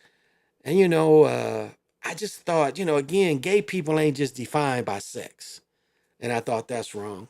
Let me see if I can show this. I don't know how that's gonna pick up. But look at all that crystal in this little rock. I just found this just walking. I don't know if it's showing, but look at just all that crystal in it. It's pink granite that just got overtaken by the crystal. Pink granite overtaken by the crystal. Yeah, it's showing up better on the phone. But that's a beautiful little piece, and I hit it into my big bowl back behind me right there. When I get new rocks, I always put them in there and vibrate them. And here's a story that like one time I took a rock, I put the oil on it, kind of anointed it, and then put it in the bowl and hit it. And when I took it out, the rock literally told me, it's like, wow, I didn't realize I was going to be treated so good. And so, like, that's the thing. Like, when you get relationships with crystals, that's the kind of thing you can get from them. Like, when you deal with crystal skulls, they'll tell you their names. Like, what's your name? And it'll tell you their names. Or if you have to make up a name for it, it'll let you know if it's pleased with the name or not. So that's kind of the relationship you can have with them. The long legs has gematria all that long legs had gematria all look into it. Yeah, the devil worship wasn't far behind. Long legs has gematria and all the way in it. And you look at the devil worship. Well, yeah, that's like that's what the world has turned into a lot is definitely, the worship of Marduk. Let's call it, it's got a name, and it's Marduk. And that's what they want to call it. It's like as I was saying earlier, for some reason Marduk wants to be famous. He's in cartoons, he's in anime. I mean, he can't wait to be in a movie, showing the goat head. Why do you think they talk about the goat so much? I mean, I've said this before. The goat was Meningoat. Meningoat's nickname was Goat. Meningoat. His nickname was Goat. That's where everybody copies it from. So, the first rapper to really say it was talking about Meningoat because he grew up in New York and everybody called Meningoat Goat. So they've copied that. And again, it's talking about, again, like you said, the devil worship. And it's all in your face. It's everywhere. You know, even like they try to be so slick about it when they throw something. Like a lot of times they'll put feathers. Like in Borderland, the little girl had 2 feathers. And I don't know if that's the character in the video game, but I mean, you know, it's all kind of references. And you know, I remember I used to get into with some of the brothers, and I'm not gonna say his name, but his name starts with a K, and he does a lot of Native American stuff. But what you had is when the American Indians started coming around, you had a lot of those Hebrew Israelites. A lot of them Hebrew Israelites wanted to be American Indians all of a sudden, and they was really, you know, I call them goat lovers because they believe in the goat. I mean, look at the pictures of Moses. I can pull up a picture of Moses right now. Moses got goat horns. So is it Moses or Marduk? Well, let's look that up. Let's look that up. Moses. I don't think that'll be very hard to find. I bet I can find a picture. Not Moses Malone. It just brought Moses Malone up. No. Let's take that away. All right, just that. Ah, look at that. Very first picture. Very first picture. Moses has horns.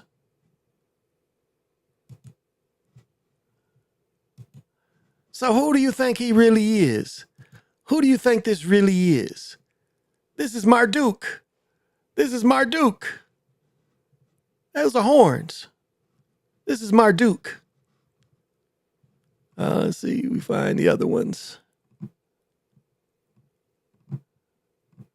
I call Carmela the giggler. She's the giggler.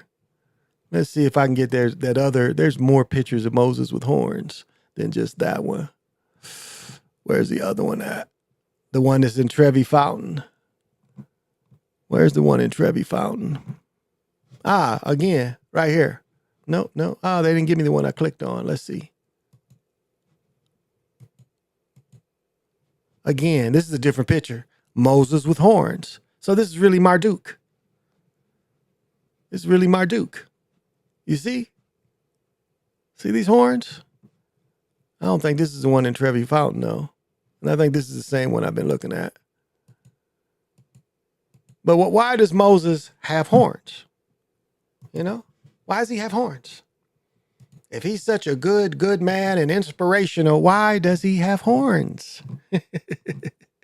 And this is again how they try to put this stuff in here. You see? Again, look at this with the horns. And you know, you're like, well, that's the cat ears. Yeah, but that's not what they're really trying to show you. See, they try to sneak it in any chance they can get.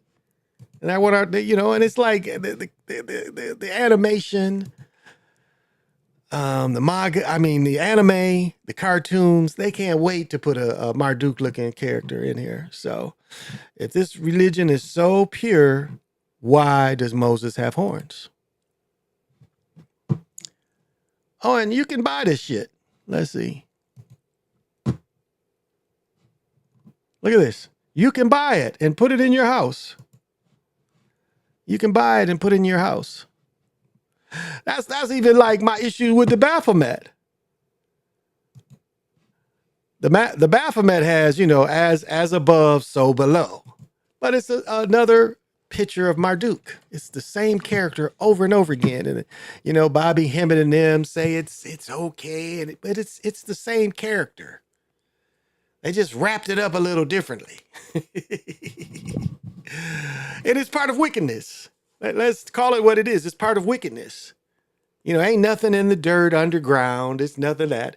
It's you know, it's like almost hell on earth. It really is. For some people, it's hell on earth. And they got you thinking, you know, this, and that's what's about religion. You know, they got you thinking that you're worshiping something that you don't even know you're worshiping. It's like a lot of people worship the bad. They worship the wicked. I don't really get into good and evil because good and evil is the same thing. You can't have good without evil. They're the same thing. But wicked is different. Wicked is different. So that's why, you know, you don't want to really be happy because you got to accept sadness. Happy, sad. They go together. They're one of the same. And that gets into, you know, what they call it, karma. And I've taught many times, you can live above that. When it swings back around, you can be looking down at it, like, ah, you ain't getting me. So that's why I don't really deal with the karma stuff, you know, because you can get above karma. I mean, you can be above this stuff, you know. You don't have to accept it. That's why, you know, joy and bliss, they have no opposites. Love, there's no opposite of love, you know. Joy and pain don't go together. That's some shit that just sounds good when it rhymes, but it's not the same.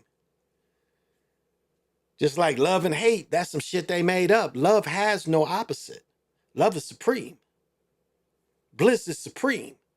There's no opposite of bliss. There's no opposite of joy. But they want to connect this to something to bring you down because they don't want the words to mean something great for you. They don't want you to think that there's a certain level you can stay at. As I said many times, you know, love or above all the time. That's where your heart should be, love or above, you know. Yes, witch, I use your work. That don't mean I want to see you.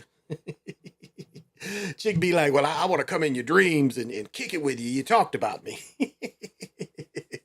I don't mean that, you know, don't mean that at all.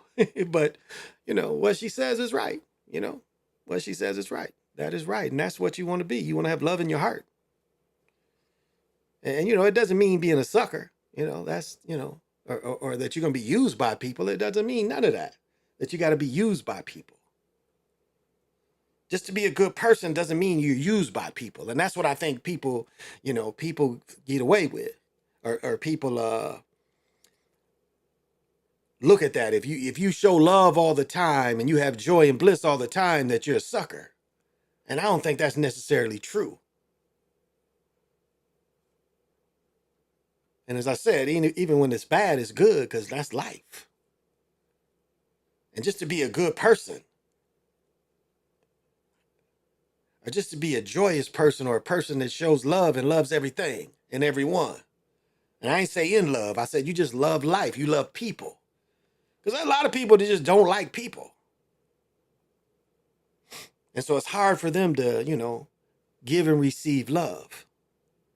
Like, how often do you see somebody and, you know, if you smile, they'll smile back at you. Or if you already had a smile, at least they smile at you. It don't matter that you stop and talk to them. It's just in that brief moment, you know, they show that you're a human that can give and receive love. How often do you feel that? How often do you get that? Do children look at you and smile? Do animals automatically like you? I mean, it amazes me how children look at me and just always smile at me, especially little children. They just look at me and smile. I think they can see, you know, the good in me. Never met a cat that didn't like me. Never. People are surprised. They're like, well, this motherfucker don't like anybody and he's all on you. Animals can sense the joy in you. And I only use good in the thing of trying to understand my message. That's all. Because, yeah, good does go with bad, but I only use it to understand the message. And the message is, it's not hard to just be a human being that loves being alive, that loves other people. I mean, my best friend and I, his son just went to college today. They took him to the university today. And we've been best friends for 16 years. We just his daughter and my daughter are 14 days apart. They came to when my daughter on the 10th, my daughter's birthday's on the 10th. Her birthday was yesterday, or actually Saturday. Her birthday was the 24th. They're like 14 days apart. Known each other their whole lives. And I remember him saying it's like our dads call each other brothers, but they're not brothers because that's what they both hear. Every time I see him, hey brother. And I don't have a big circle. I have 3 children up here though. And then my wife's family. That's how my circle's expanded. I have my wife's family. And they saw me, you know, like I had to get on my mother. My mother was very inappropriate one time around my daughter, and I had to check her on it. And she's like, well, you shouldn't have fussed me out in front of everybody. I'm like, you was wrong, no, in front of everybody. You said some shit because you was drinking. And I can't stand a drunk. I must admit that. I don't tolerate drunk people or drunk behavior. You have some drunk, you drinking and you just acting normal, okay, I ain't got no problem with that. But you do inappropriate things, I'm calling that shit out. Because everybody knows I drink beer almost every day or every other day, But as far as anybody seeing me be inappropriate because I drink or loose talking, you know, just talking, that ain't me. So now, on the other hand, I talk to my mother every day. We go out of our way. My mother's 83 years old. I go out of my way to go take her and do things with her. Because that's another thing you got to understand about getting old is, and she's got retired. And that's one thing why she it's kind of aged her a little bit not working. She worked up until she was 82. Well, really 83. She worked up till 83. And she got a little bit of age discrimination. She lost her job really because of age discrimination. But what happens with older folks is loneliness. Because a lot of times, lonely old folks, and then especially if they're not married, it's a little better for people. And that's the other part about being married is growing old with somebody. So you don't have to deal with that loneliness by yourself. But that's what people forget about being old is isolation. And that's for some people. Now I don't mind being by myself, but I can see it in my mother that she likes to, have people around. So, when I can, I go get her and we go do stuff. Take her out to the Mall of America, take her to the outlet, take her out to dinner. Like this morning, we took my mother-in-law out to dinner. We found a cute little place that has good food. It's kind of a little hole in the wall. The only thing I don't like about it is they got flies up in that motherfucker. I'm like, what? Y'all can't get rid of the flies? It's the only restaurant I go to where there's flies in here. So what's up with that? Why ain't y'all getting rid of the flies? But other than that, they got good food. And I ain't never been sick, So these drunk niggas here at work got me wanting to put my foot in their ass.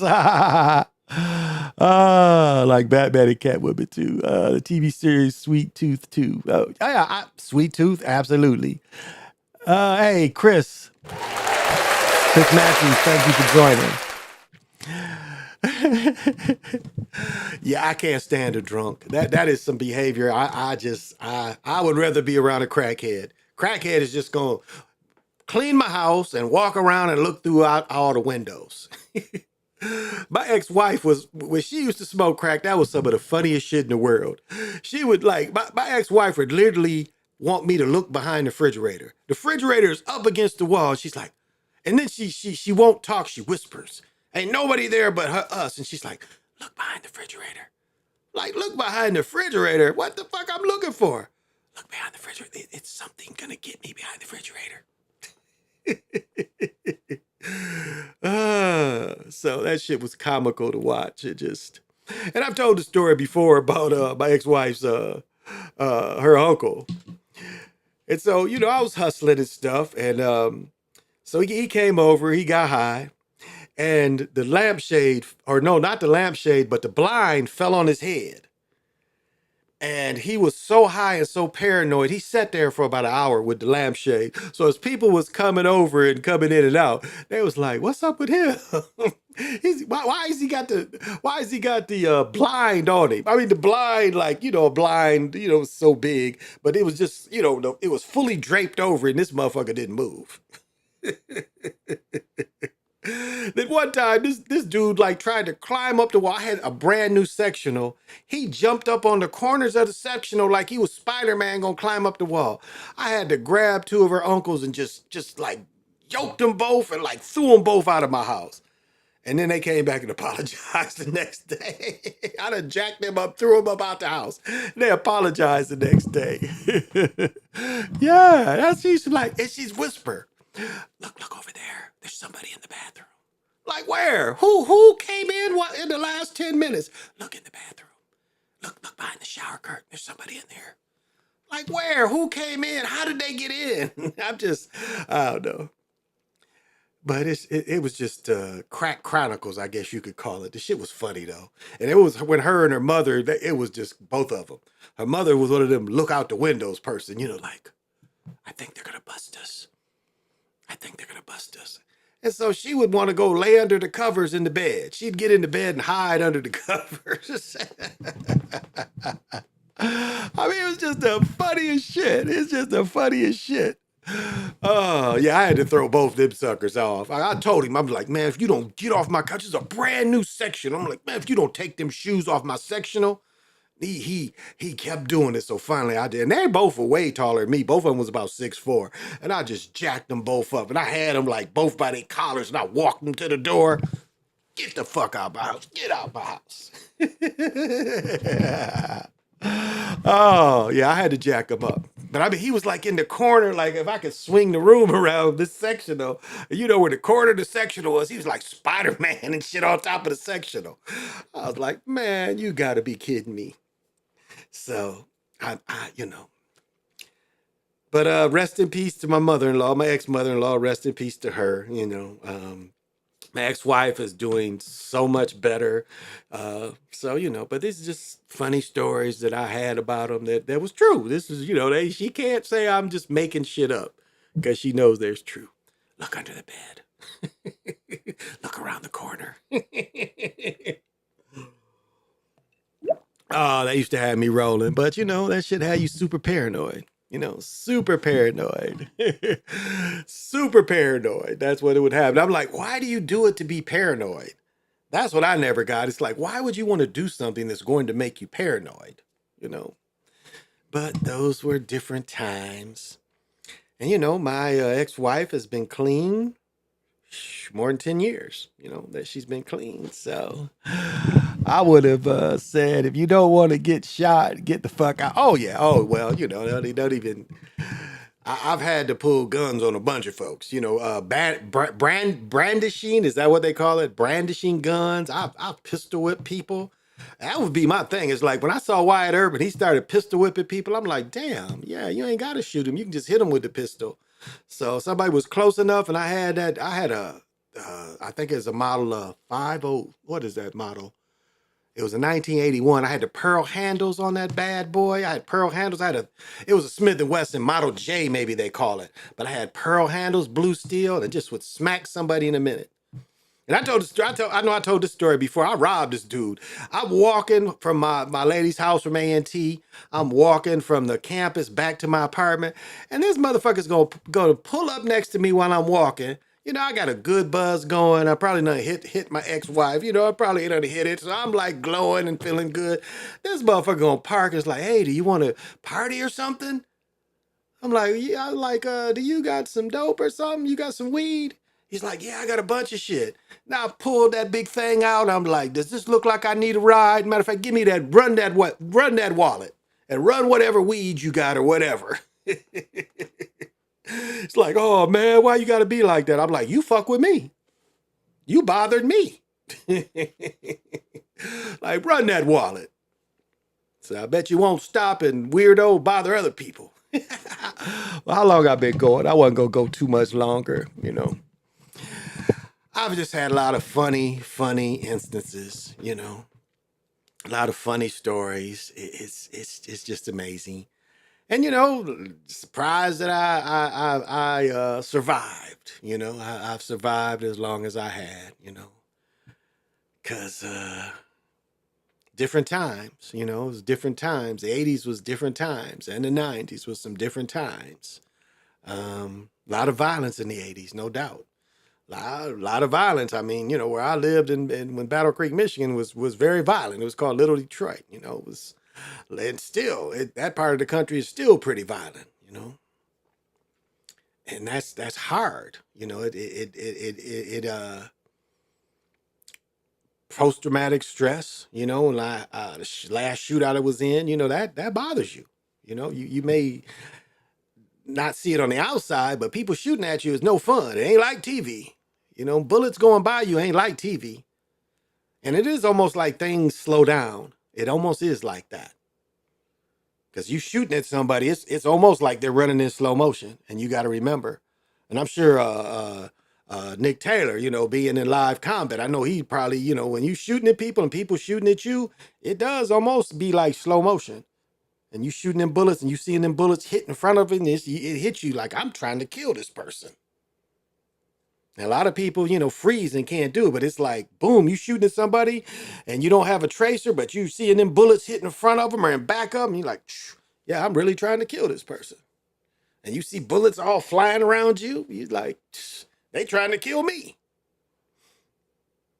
And that's no way to live, especially when you're young and you ain't, you just in the streets and you ain't in the armed forces. That's no way to live. I'm not glorifying it because it's not that it's scary, but it's just like that's not normal. And it should never be normalized. That you have to go through that. And you've made choices to put yourself in those positions. So, not glorifying it at all. Not glorifying it at all. It's to each his own, but again, if you don't have to live that life, then don't. Then don't live it.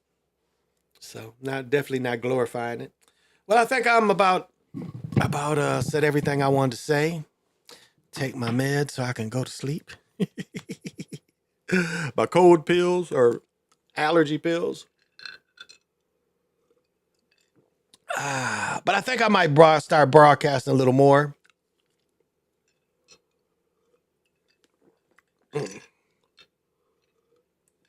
Kind of gives me something to do. My wife said I was more joyful when I played pickleball every day, so she's been wanting me to do something. She's like, why you can't quit podcasting? And for the most part, I feel better. I feel good. So start looking for me a little more because I'll probably be on. So I'm up, call it right now, a little less than 2 hours. I think I got everything I wanted to talk about. We got football season, so I'll start breaking down the games a little more. I say New York City is looking like a sweat city. Yeah. Oh, indeed. It's. Now I'll say what I like about living here is it's definitely a melting pot. We're only a state of about 5 million people, and most of them live around here. We have in the Twin Cities, about 3.5 million people live in the Twin Cities. So the majority of the population is in this area. But that's why they brought, 250,000 Hmong, and I think now Hmong, Vietnamese, Cambodians, Laotians is about, I think, 500,000 people. There's more Hmong here than it is American Indian people or black people, whatever you want to call them. I think it's only 250,000 what would be called melanated people. Now, Somalians, I think the Somalian population is between 50 and 80,000, I think, in this area. So now, whatever you want to call them, South Americans, Mexicans, whatever you want to call, it's 40, 50,000, if it maybe not, but it's significant. It's significant. And lately you've seen more and more. I saw Afghanistan people here, people from Afghanistan, and they bring those people here is because we're such a small state that they want the voting numbers. And I'm knowing so much. But one thing that they're talking about so much that all these people are getting money. I know for a fact when the Somalian people came over here, they were giving each family 50 grand. They was giving them automatic, when they brought the Somalian people over here after the Somalian war, when the CIA backed people lost, because, again, Africans are very tribal, and they started slaughtering the other family, because that's what it pretty much turns into, one tribe against another tribe. And when Uncle Sam realized they fucked up, they had to bring them people here, because again, how do you look at it? Same in Vietnam. How do you look at people that were traitors to the people? You sided with an outside source. So how should they be treated? And I talked about this before in Vietnam. How should they have looked at these people? You work with the what do they call them? Occupiers, people conquesting, colonizers. You work with them, trying to steal our resources. So how should they feel about them? How should they feel about them? So you can kind of understand, but they were giving them people, and this was they started bringing Somalians here in 92, 93. And it's voting numbers, which is a lot of it. And at one time, they were all like when the garages had people instead of machines, they let all the Somalians control that. They were all the cab drivers were Somalians at one time. They gave that to them. So they gave them. So, when they say that all these immigrants that are coming now, illegal immigrants, and giving them a lot of benefits, they've been doing that. They've been doing that. That's nothing new. They've been doing that for a long time, giving resources that should go to the melanated community. They've been giving them to other people. So that's nothing new. And then when we look at the politic thing, they're all the same. Now, I think Uncle Imbecile is a better choice than the giggler, because there's a dishonesty in her that I think that people shouldn't tolerate. We have been far too often. Again, we saw a replay of Hillary carrying the hot sauce, being sister girl, black fraternity, went to a HBCU, or sorority, excuse me. I mean, that's a lot of fakeness. It's a lot of fakeness, because she did those steps to say, hey. And something that's really sad, and I talked about this before during George Floyd. Jesse Jackson has dementia, if not all out Alzheimer's. Why did they bring him here for Floyd? Why was he at the Democratic convention? Run, Jesse, run, as I call him. Why? And that's funny that it's like it's like actors, like Harrison Ford. Why is he still acting at 80 years old? And it's like almost when you work for the beast, you can't quit until you die. It's either you got to keep making movies, you got to keep doing goofy commercials. But why is Jesse, who barely knows anything, why was he at George Floyd? I was really flabbergasted. I'm like, why he got Jesse? He got issues. Then they bring him in, and it's like, once you play a role for them, you got to keep, because you know why he is? He's like, again, what is his name? Crump? Crump is the new, what's his name with the perm? Sharpton. Crump is the new Sharpton. When they bring Crump in, he's the new Sharpton, It's like, why the same lawyer? Something happens, why is the same lawyer showing up? Controlled opposition. They want him in that role, so they not letting Jesse go. They're about to give illegals no money down houses in California. Now, I'm not surprised. Now, I think when they were showing the receipt, because I think Jeffrey sent me the receipt of some of them and showed a receipt where they had 14,000 in cash and 14,000 of food stamps. I think that was propaganda. I think that's a propaganda. But on the other hand, one thing that appears like it could be really, really possible is I said this years ago, it's like, if you looked at a civil war, it's more than likely going to be Americans versus the immigrants, instead of, a lot of people think it's going to be melanated people against the European, the colonizers. But I think they're going to twist it, and the war would be against them. And there's going to be somebody giving them arms, giving them munitions. But that's what it seems like to me.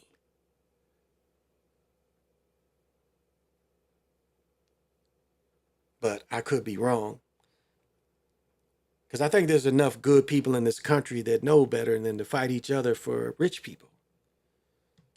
Well, they say rich people make wars, but young people fight them. Remember, 19 years old was the average age in Vietnam. 19. Remember the song 19? 19 years old was the average age of a Vietnamese soldier or American soldier. That's who fighting. All these old men made the decision to go to war, but look who they put in there. And people like Uncle Imbecile didn't have to go. George Bush didn't have to go. Remember, what was his name? McLean? Was that his name, from Arizona? The one that really was up for treason? Killed some people on the aircraft carrier because he turned his jet on. Down under deck. Killed some people. Turned his jet plane on. Killed some people with it. John McCain. And that's something you can't find anymore. John McCain, and Dick Gregory brought this up amongst many others. John McCain was captured on purpose. And he had a chance to come back to America and didn't come back. And there one time he was up for treason. I think it was Nixon that wanted to give him the death penalty. And you can't even find that. If you look up McCain, what you used to see is when he first ran for government, people were saying, you're a traitor. Like he was having debates running for senator, and this is the kind of stuff you used to see his opposition saying, you're a traitor. How can we trust you? You're a traitor. He gave them the flight paths. Because before, when the Vietnamese had the SAM missiles, they couldn't get the planes. McCain is the one that showed them how to shoot down to make it even. Who do you think was giving the Russians money for the SAM missiles? Who do you think was giving China money for the SAM missiles? I was listening to, it's a brother that's a Muslim brother, and he was talking about like after World War II, what they did to Chinese. It's like they hired, and it's the same thing that Patton was kind of did. Patton hired Nazis to still do government work in some of them countries because they already knew how to effectively govern. So he was hiring Nazis. Well, America did the same thing in China. They hired Japanese, defeated Japanese soldiers to fight the Chinese. Chiang Kai-shek, who the American backed, was fighting Mao. But they were using Japanese that did the rape of what is it? What is the rape of I can't think of it, but you look that up. The rape of what the Japanese did to the Chinese, the rape of Mai Tang, something like that. I'm old manning right now. But look that up. And this is what America did. So America's always played both sides. The Kingsmen show you, World War I, cousins. World War II, cousins fighting cousins. What did I say a minute ago? Old men plan war, but the young men fight. I mean, does World War I really make sense? 500,000 people killed in one battle? I think it's Versailles. I mean, it's just bombing each other. Who's paying for these bombs? Henry Ford helped make the Autobahn. Henry Ford was backing Hitler. Henry Ford hated them people. I've talked about this a lot. Matter of fact, in Greenfield Village, you can go, well, I don't know if you can still do it, but Greenfield Village, you used to could go to Greenfield Village and find that paper that Henry Ford wrote. He hated them peoples. It's a book you can get he wrote. He hated them peoples. So Henry Ford backed them. And then we got the Vatican that backed Hitler because Hitler was Catholic. Let's not forget that. I got a book called The Pope's Bakers, and they tell you that they backed and they helped a lot of them Nazis that went to South America, and Uncle Sam too. Uncle Sam, like they only wanted to really let him catch a few people, but they brought hundreds of thousands of ex-Nazis in America and hit them. Nazi, that's old. So the Nazis didn't lose World War II. They just changed roles. And the Catholic Church hated, they said we'd rather deal with Nazis than communism because they're fighting communism. Why? Because communism has no God. They have no God. They're godless. Communism is godless. But you look at America and the colonization, and this is the brainwashing. It's like if you look at what does Elijah Muhammad say? The most murderous people, the biggest liars, the most wicked. I mean, that's the history. The history of America is straight up murking people to take what they want and to take the resources. We'll start a war just to get the resources. That's the history. We don't live in a capitalism, supply, demand, you have a demand for it, but we don't live in a capitalist system.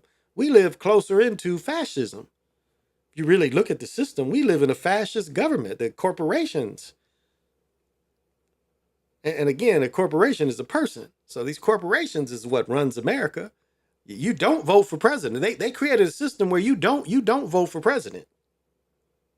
Why would they put electoral college if they really wanted true capitalism or a true democratic society? Why would the electoral college exist? And if you remember the what's his name, that crossed the Atlantic, Lindenberg. If you think about Lindenberg, there was a TV show about Lindenberg. Lindenberg put them peoples down south, and the KKK went after them peoples. So what did they do in return? They took his plane down in this TV series. And then they was rigging votes. They did the same thing. They made Lindenberg's plane crash, and they were cheating at the voting machines. So you don't think that still goes on? You think they no more cheating? You think your vote really counts? Local officials. But I got a sister in Kalamazoo. She was part of it's a sister I'm cool with. I grew up with her husband. I've known her for over 30 years. But she was banned from being in the Republican Party delegation. Like going to the local in Kalamazoo, Michigan, going to the local Republican Party, she was banned and she was a delegate, fully elected delegate. She had every right to be there. And she ran up against fascists because one of the fascists is running for state Supreme Court. And they're not allowing her to go in and vote. So if you don't think, even on a local level that they cheat, they cheat. It's predetermined. It's not honest. It's not what you think and what they preach. They preach one thing. I mean, like all this money that's spent around the world from your taxes. They say taxation without representation. So, okay, you tax my check. Then I buy things, I get taxed. Where's this money go when you look at some of the roads? You look at some of the programs we have. Where's this money going? And when you make big bread, you pay big taxes. I mean, it hurts when you pay 20, 30,000 in taxes. That's a hurt feeling to see that check and they done took 20, 30,000 out. Like, how's that even possible? How's it possible that if I made $100,000, I'm only gonna get 70,000 of it? Like, how is that rational that they get that much from me? And you got these corporations that ain't got to pay nothing. Little to nothing. Well, they get all these tax breaks and you can write up and write off. No, it's a corrupt system. And this thing that the giggler or sister girl, is going to help the middle class doesn't exist anymore. Reagan destroyed the middle class back in the 80s. What used to be the middle class? Now, what still exists is, and this is probably going to shift eventually, but 250,000 was considered rich through time. You made 250,000, you consider rich. But right now, an average working person can easily make 100,000. Shit, I was just offered a job of to make 90,000. And I'm retired. I'm just saying it's making 100,000 is pretty common nowadays. But look at how much it costs to buy stuff. I live near a car lot, and what is the average new car? What is the average new car? 70, 60? You want to get an Escalade, you're going to pay 100 for it. That's a payment like a house payment. And there are people that want that kind of payment. There's people that's like, hey, I'm keeping up with the Joneses, I'll make that payment. But that's ridiculous. And then if you buy from Stellantis or Jeep or Dodge and you get anything but them Demons and Challengers, you're not getting a good product. Hyundai, you're not getting a good product. You buy one of them big Jeep Wagoneers, the big ones, and they're having all kind of quality issues because that's what Stellantis is. They've had issues the whole time. You get a Land Rover, buy that the Indian company owns, you're getting a piece of junk. Unless you get a 17, 18 before the Indian company bought them, you're getting junk. Look at the commercials now Stellantis is trying to push on you. Electric Fiat 500. You really believe Spike Lee drives a Fiat 500? Cars that dealers was like, we don't want them. They had shut down all the Fiat dealerships. And why did America agree to why did the government allow Stellantis, which had a history of making bad products? Why would they allow that sale? And to show you how much that Mercedes hated Chrysler, what did they do? They bought Chrysler for 50, 60 billion and sold it for like 20 billion.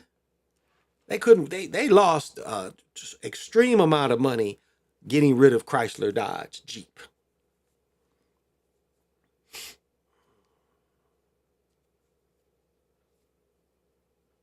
Like, look at your phone service now. Remember Verizon? Can you hear me now? My daughter comes over here and can barely use her Verizon phone. What happens? Can you hear me now? Verizon is one of the worst companies.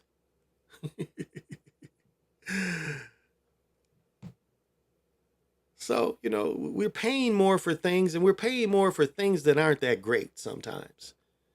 That's what it boils down to. And we know the food. We know the food we get and what they put in the foods. I mean, does anybody read labels out there? Look at what they put in foods. Look at what fast food is. And so if you talking about a genocide against the people, it seems like the same government is anti-person because they allow this. Some of my research showed me the real reason why they make GMO foods is because they killed all the soil in the 70s. So they had to come up with a way with the soil that's left in America. They had to figure out a way to grow stuff. That's where GMOs come from, because they killed the majority of the soil. Again, remember, these same colonizers are the one that cut down all the trees. This was the land of the trees. And I mean, they literally wiped out all the trees from this here to California. That's why nature fought back and had the Dust Bowl. Because they exhausted the land and cut all the trees down. That's why if you look in your area, the trees are young. The trees are like 100 years old, if that. And we know that one time there were 600, 700, 800-year-old trees, like we have the redwoods, the other big trees. That was normal. You saw those kind of trees everywhere. And you got pictures of the colonizers being around this 400-year-old tree and happy they cut it down. You cut a tree down, it does feel pain. And so, they had to say, oops, we fucked the country up. We fucked the soil up. So now we've got to, build more trees. It wasn't for the goodness. It was for survival and making money. What are you saying, Jeffrey?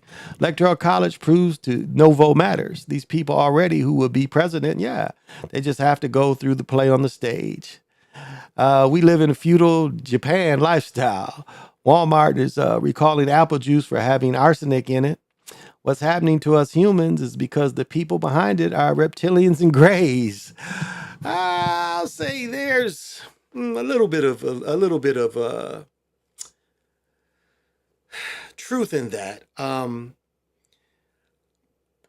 There's an element out there of non-humans, and there are people or humanoids that did come here only 6,000 years ago.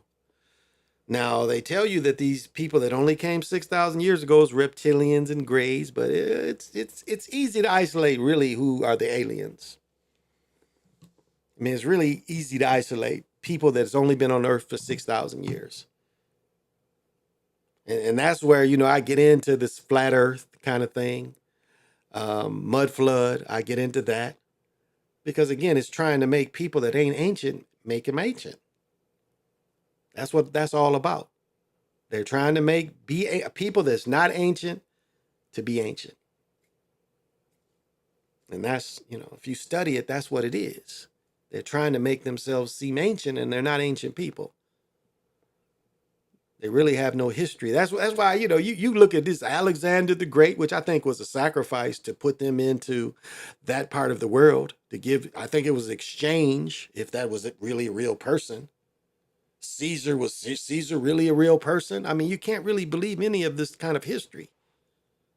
We see all the whitewashing that we see in the Louvre and all through Europe. Smithsonian Institute, they for years was throwing away stuff. If it didn't go with, Columbus and his family are still in charge. Look at the vault where they moved him, and the vault Columbus lives in now.